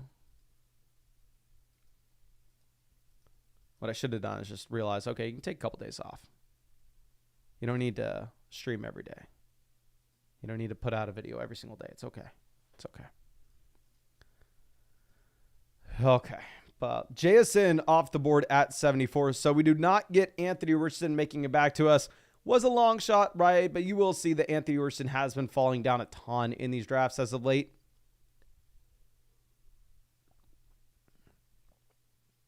Keon goes 75. Let's move this over. So in terms of quarterbacks we can be looking at, Wilson's in play, Lawrence is in play, Levis is in play, Goff's in play. We do have decent options here. And there's a chance that wide receiver we like makes to us. Deontay falls well past ADP. Deontay here goes at 76, which I think this is a much more reasonable price for Deontay Johnson in comparison to where his ADP is. Mr. Filthy Wub says, what do you think about auction drafts? I think in theory, auction drafts are better than normal snake drafts. I think the reality of them is they're a worse experience. They take a ton of time.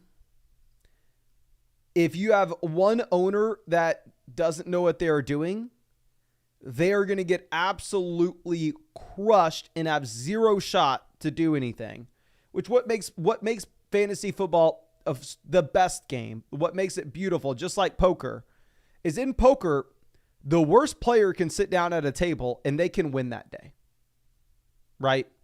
In fantasy football, the worst drafter, the worst fantasy football player can go into a draft and win the draft just by randomness, just by variance, just by luck. You kind of lose that element in an auction where the worst drafter, the worst player will never have a shot to do anything, which I know some people like, but also the issue is it's just such a long time commitment. If you have to like be in and out of a draft, there's no harm. Also, a draft doesn't take that long. I think auctions in theory are more fun. The reality of them, though, is logistically, I think the regular snake draft's probably better. Like, I wouldn't recommend many people to do an auction. So here are a couple different thoughts. We go Ferguson. We open ourselves up for the possibility of Dak Prescott on the way back around. Let me see if the CeeDee Lamb team took a quarterback. The CeeDee Lamb team took Kyler. So there is a small possibility that they pass on Dak. For that reason, we're going to take Jake Ferguson at 87. And also, Ferguson looks like he'll just have a ridiculous amount of targets, of course. So let's go. Aiden says, just watch the streamer Ludwig try to take Minshew over Stafford. He needed you, Mason. Oh, did Ludwig do a fantasy football thing? What I'm going to try doing this next year is, and I realize this with the Flock League, what I should have done is I should have reached out to some people that I'm fans of in Austin. Like, it would have been so easy to just shoot Shane Gillis a DM, even if he most likely would have never seen it in a million years. But why didn't I just take the 5 seconds, go, hey man, massive fan. We're doing a big fantasy football draft in Austin. Would love to have you in it. Like, I'm going to try to reach out to some people that I think would be really cool to be in a fantasy football league with. But, Brand the Man, welcome to being a member of the flock. Happy to have you, my friend. Happy to have you. Jabe says, do you think Sleeper's ADP for Rashee Rice of 69 is a little crazy when he's being drafted in Underdog in round 3? Yes, if you look at the ADP for Sleeper, Sleeper's better than ESPN. It's better than Yahoo when it comes to the ADP, but it's still not updated very often. I think if you look at regular fantasy football drafts, Rashee Rice is a crazy value. It's difficult for me to say that he is a phenomenal value specifically in Underdog drafts because he's already been steamed up to the point where, at least I'm not taking him. But anybody that's getting in an ESPN draft, anybody that's getting in a Yahoo draft, I would highly recommend you going through and you targeting Rashee Rice. Okay. DeAndre Swift off the board at 95. Let's move this over. So I just learned something apparently. I just tested this on my phone. I didn't know this previously. So I was wondering if we're live streaming and a YouTube short pops up, if somebody will see that we're live, because I think they'll maybe be likely to click a live stream if they see that. And yeah, it actually did show that. So I was planning on stopping the YouTube shorts during the season and not uploading anymore, but I think maybe we keep them. King Rube says Worthy is still going in the 8th in Fantrax. Yeah, like other platforms, rookies are just extremely devalued. I think Worthy in the 8th is just a phenomenal price. I mean, I was taking him in the 6th in Underdog earlier in the offseason. And then obviously once you get the Hollywood injuries, even that much more exciting. I didn't know how we were going to rank Worthy for Thursday just because he's a rookie, but Hollywood is out. He's a round 1 NFL draft pick. Based off preseason usage, looks like he's going to be running a ton of routes. Typically, I don't really want to be starting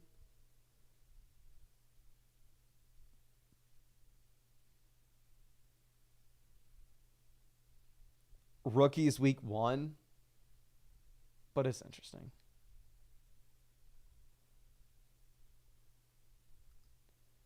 Okay, Palmer off 101.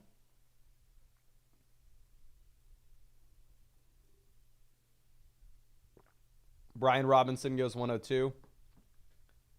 So sadly, we did not get Dak Prescott. Dak Prescott went at pick 90.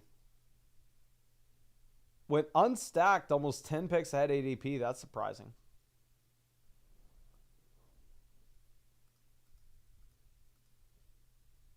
I think we do have a couple different options here. Chase Brown off 104. Singletary goes. So we're going to take an unstacked Jaden Daniels. I mean, if you are looking at Daniels, we can go Ben Sinnott later on in the draft. And at the same time, you just have so much rushing upside. They don't necessarily think that you need a stack with Daniels. And it's a smaller field contest as well. Okay, nobody's home on the clock. JC says, Mason, what are your thoughts on Diggs? I feel like I see him fall way after his ADP in all my drafts. I think Diggs will play in a lot of 2 wide receiver sets in Houston. I think that there is an outside chance that the fall off in the second half of last year was primarily due to scheme and the coaching staff rather than Diggs, because if you look at the first half of the year before the offensive coordinator was changed, Stephon Diggs was still an elite option in fantasy. So I've been drafting Stephon Diggs at cost. It's probably a little too nerve-wracking for me to go out there and scream from the rooftops, oh my gosh, he's a phenomenal value. Everybody take him. I think you could for sure. I'm going to take Tajay Spears here at running back. If you're in your regular fantasy football league, I'd probably recommend taking Jerome Ford over Tajay Spears because you could really just set yourselves up with hopefully some production and some wins at the very beginning of the season. But here specifically on Underdog, points in weeks 15, 16, 17 for the tournament aspect will matter more than points in weeks 1, 2, and 3. Okay. And of course, real quick, if y'all don't know what we are doing, we are drafting on Underdog Fantasy. These are best balls, so no time commitment at all during the year. It's how I draft hundreds of teams every year. It's how I won $150,000 on Underdog 2 years ago. This will be our last $500 draft on the live stream. We've done 10 of these on the live stream this year, by far and away the most we've ever done. So we're going to be getting in a lot of $3, a lot of $5 drafts over the next few nights. The Flock tournament actually drops tomorrow night. I would love for you to draft with me there. And yeah, if you wanted to, links in the description, comment section, live chat. Code Flock will get you 50% deposit bonus up to $1,000. Plus my 2024 rankings, draft guide, and ADP consensus cheat sheet. And a Christian McCaffrey special pick more than less than half a total yard for week 1. And a Travis Kelce special pick more than less than half a total yard for week 1 as well. Okay, so Dontavian Wicks off the board at 115. Caleb Williams goes 116.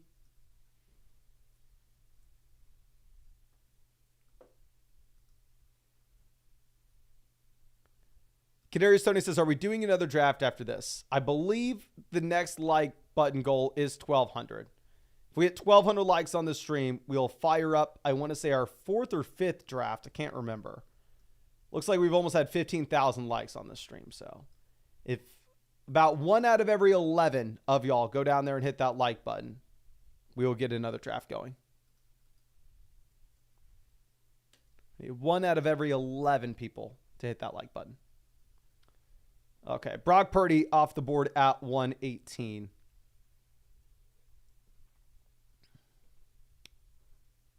I know we're closer to 900 than we are 1,200.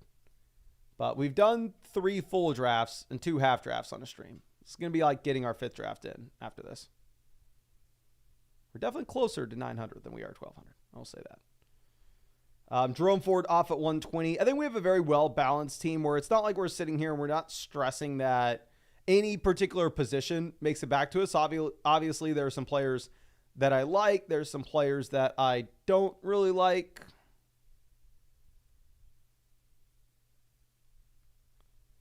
But we'll see. Tua off the board, 121. Tua was not in play for us. Oh, that team got Waddle there at 24. I'm surprised to see Waddle had fallen that far. And there aren't too many guys that were surprise picks ahead of him. Guess maybe it's just the way that the tiers are lining up. Okay. Rico Dowdle goes 122.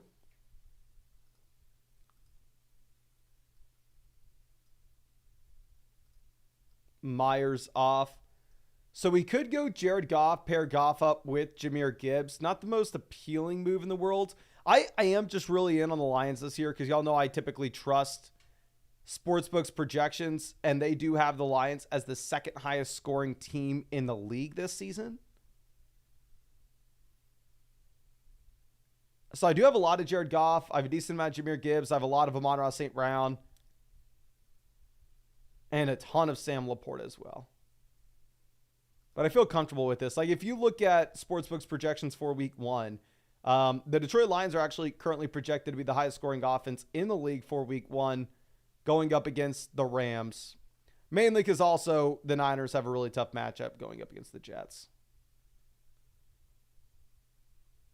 The Niners-Jets game should be an exciting one. Okay.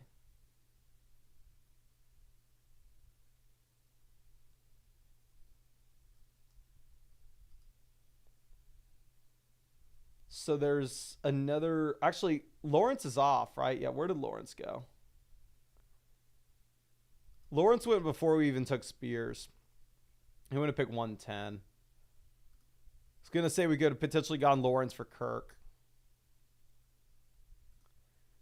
So the team after us is absolutely no Lions whatsoever. So if we wanted Goff, I don't think we'd take Goff at 130.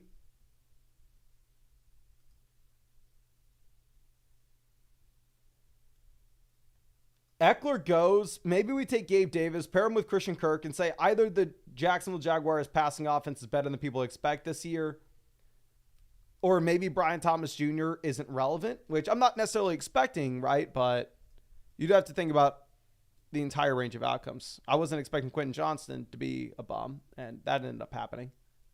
I wasn't expecting Jackson Smith and Jigba to do nothing last year. That ended up happening.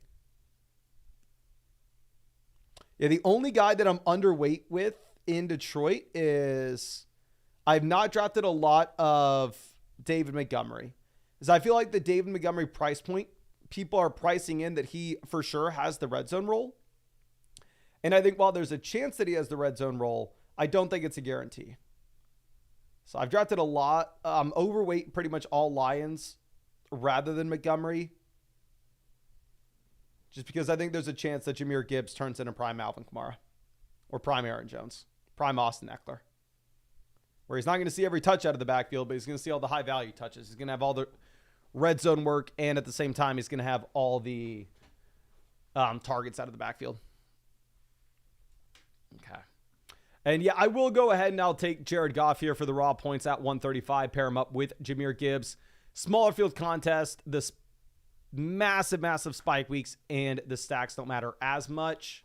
I think Goff and this Lions offense score a ton of points. I think Jahmyr Gibbs catches the ball out of the backfield relatively often. We get Goff here at 135, 25 picks after Lawrence. I think Goff probably has more passing yards and passing touchdowns. Okay. Evan Bourne says, what about Jameson? Jameson's a great example of a wide receiver that I wouldn't care about in your regular redraft league. Because in your regular redraft league, wide receiver depth's not going to matter in terms of you trying to figure out exactly when you should start Jameson Williams. It's going to be extremely difficult. But the thing is, if you're looking at Underdog, where wide receiver depth does matter, when you don't have to figure out when you need to start Jameson Williams, if he just has a random blow-up week, he goes into your starting lineup. I am okay drafting Jameson Williams at cost.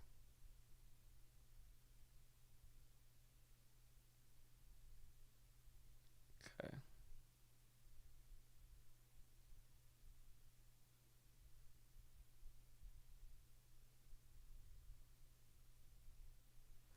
Justin Herbert off 140. Herbert clearly would have paired up with Ladd for us as well, so we could have gone that direction.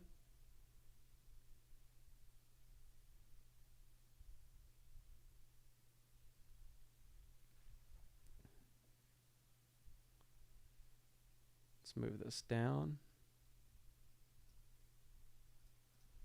Glim says, give that like button a little love tap. Highly recommend. You want another draft for this? The next draft we would do would just be a $5 draft. This is our last $500 draft of the year. The next draft would be a $5 tournament if y'all wanted to hop in that. But go down there, hit that like button. I think we're like 250 likes away from getting another one. Now, in terms of what we were doing with our QB and tight ends construction, I think since it's a smaller field contest, we could go with the third quarterback if we wanted at the very end. Somebody like Will Levis to pair it with Ridley. And I think we could go 3 tight ends as well. I think Ben Sennett's probably going to be in play since we have Jaden Daniels. And we like to have some correlation there. What's very interesting is looking at that team at 1. Go ahead and look at that team at 1. They, in round 6, 7, 8, 9, 10, 11, 12, 13, and round 5, 6, 7, 8, 9, 10, 11, 12, 13. They have not taken a single wide receiver. They did start 4 wide receivers out the gate with Lamb, Waddle, Neighbors, Amari. But really interesting to see the team that they have set up.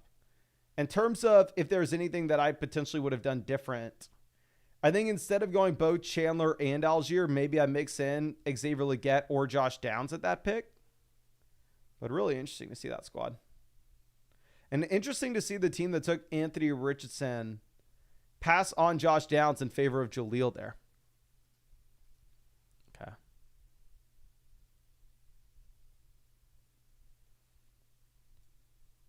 Legette 148s. Let's move this over. McMillan off 149. There has been some hype coming out around Jalen Wright, where I've seen people like saying, I told y'all he was a great pick. I told y'all he was a great pick. I told y'all he was a great pick. But at the same time, I haven't seen like why people are saying that. Like what's the news with Jalen Wright? Like why are people all of a sudden thinking that Wright's on the right path in comparison to where he was previously? Like what has come out that's positive?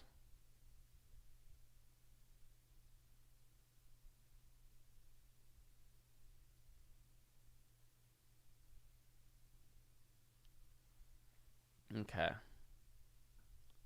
Seems like there's nobody in the live chat that has any insight. Parlay Pickler already has their 5 RBs, so yeah, they're not going to be able to go with another running back here. I don't know. Mike just says he looked good in a preseason game. I don't know.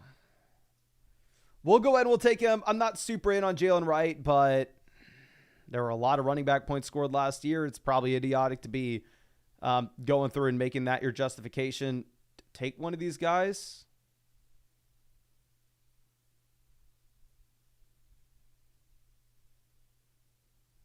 But it is what it is. It is what it is.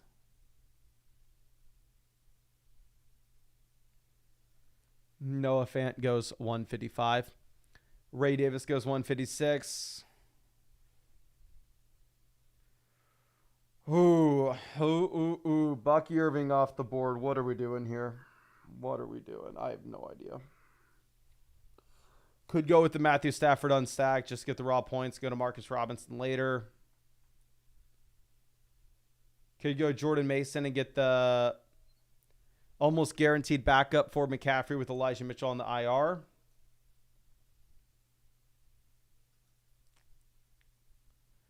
Could try to pretend that we could go Aaron Rodgers, pair him up with Garrett Wilson. Has anybody in the chat said anything?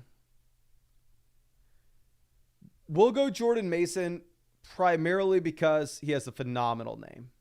You hear Mason and you just know, okay, that guy's on top of his game. Smart individual, handsome individual, hilarious, great guy to be around. Guy you would just love your daughter to date. Probably muscular, probably jacked. Probably fast as hell, to be honest. Endurance off the charts.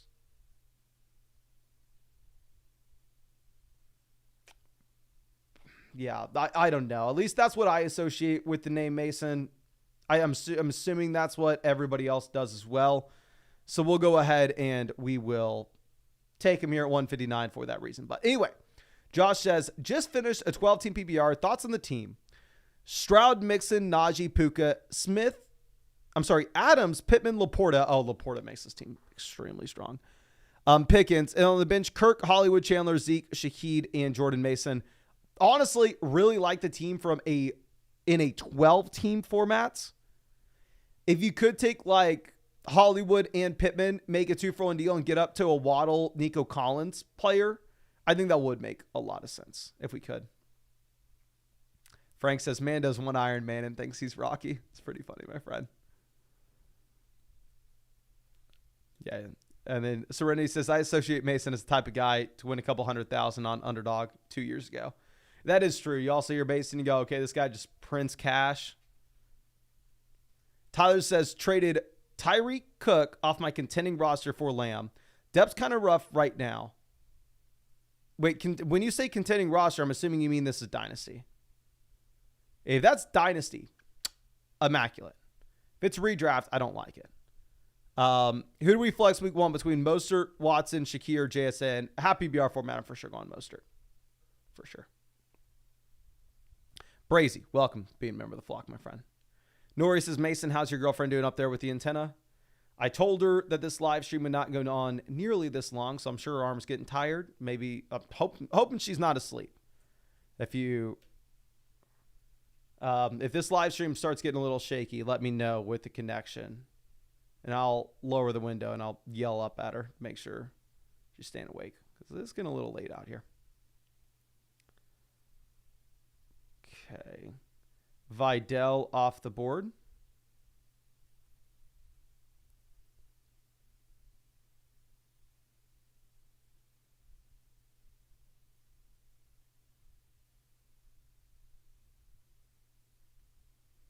Stafford makes it all the way down to 173. When we were on the clock at 159, Stafford was the was the player with the highest ADP, and he had fallen 10 picks past ADP when we were on the clock at 159.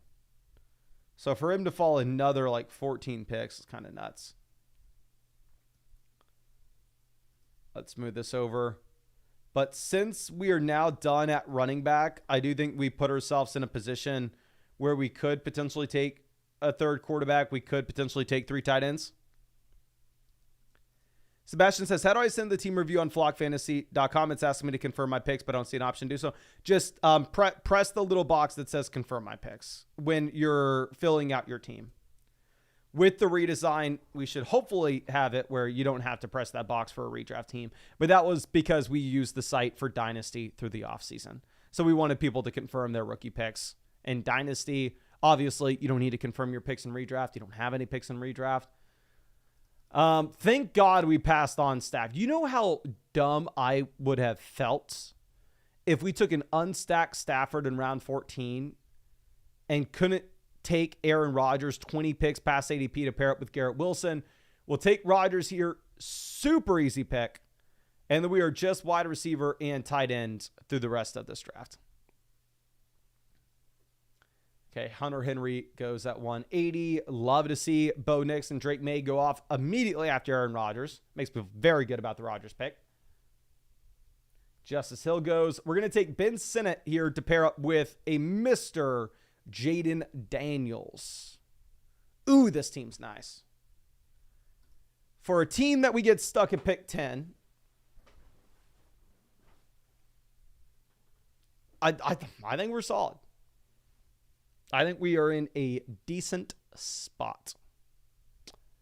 Kellen says, who is an insane dark horse wide receiver one? My guess would be Christian Watson. So if we're looking for like an insane dark horse wide receiver one, we need to assume that we are like, and we're talking wide receiver one overall here. We need to assume that the player has good quarterback play, right? You're not expecting a Russell Wilson to allow somebody to be the wide receiver one overall. So we need good quarterback play. I want an uncertain depth chart as well. And I want him to be a starter on said team. So I think Christian Watson is a decent call there. But to be honest, I would probably look for somebody a little bit younger. I'd probably look for somebody that's going into year 2. And I'd probably look for somebody who was a round 1 pick last season. So if I think through this, round 1 pick last year, uncertain depth chart, starter on his team, good quarterback play, we come away with one conclusion. The big Q wide receiver one overall. You know him. You love him. Lock it in. You heard it here first. Tsunami, welcome. Being a member of the flock. Okay, all jokes aside, I don't think the big Q has any option to be even a wide receiver one. If he's a wide receiver 3, I'm very happy. But anyway, insane call to be a wide receiver one this season looking at this. If we were to get, say, an injury to like A.J. Brown, I think Devonta Smith could be the wide receiver one overall. I know that sounds crazy. We would need an A.J. Brown injury.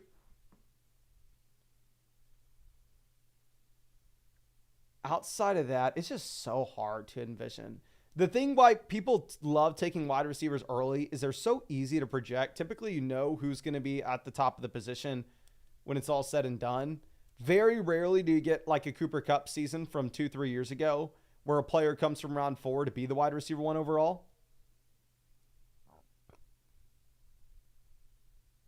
So, in reality, I don't think I could give you like a dark horse guy.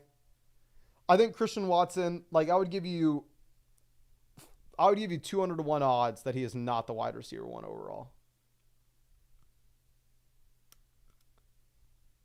If I'm looking at players that are outside of the obvious round 1 guys, Nico Collins, if Diggs is just complete dust. Potentially Debo if Ayuk didn't resign. Now with Ayuk, I don't think he has that chance.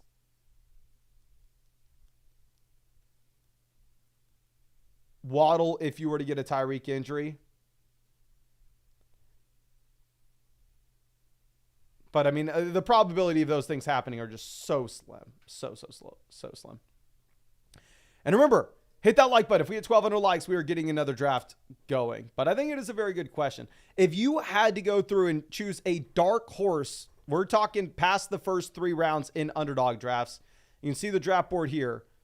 Don't look at anybody inside the first 3 rounds.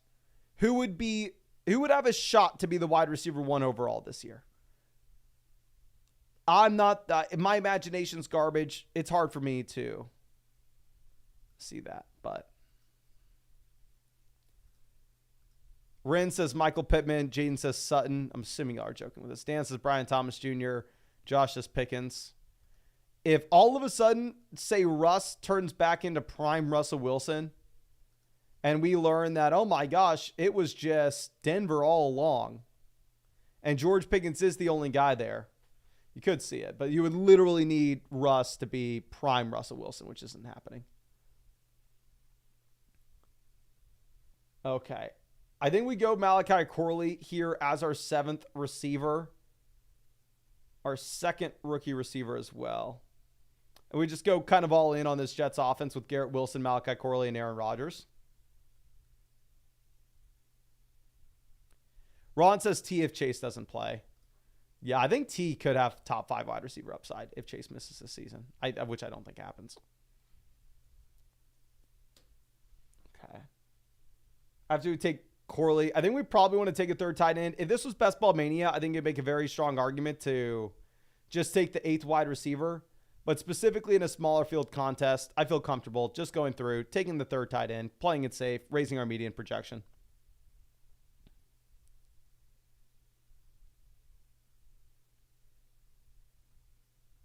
Ertz goes 205. We're going to get Isaiah Likely here at 207. Not a big likely guy, but don't know how many teams in this tournament are going to be able to get Isaiah Likely at the 17-18 turn.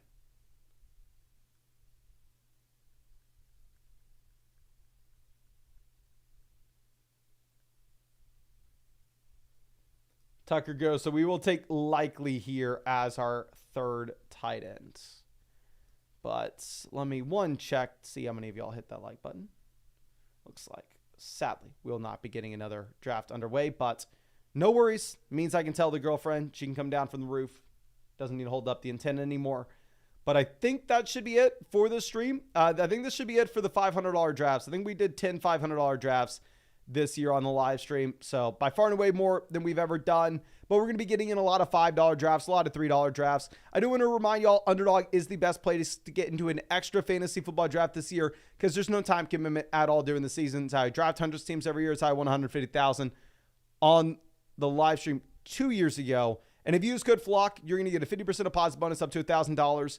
My 2024 rankings, draft guide, and ADP consensus cheat sheet, plus a Christian McCaffrey special pick of more than less than half a total yard for week 1, and a Travis Kelce special pick of more than less than half a total yard for week 1.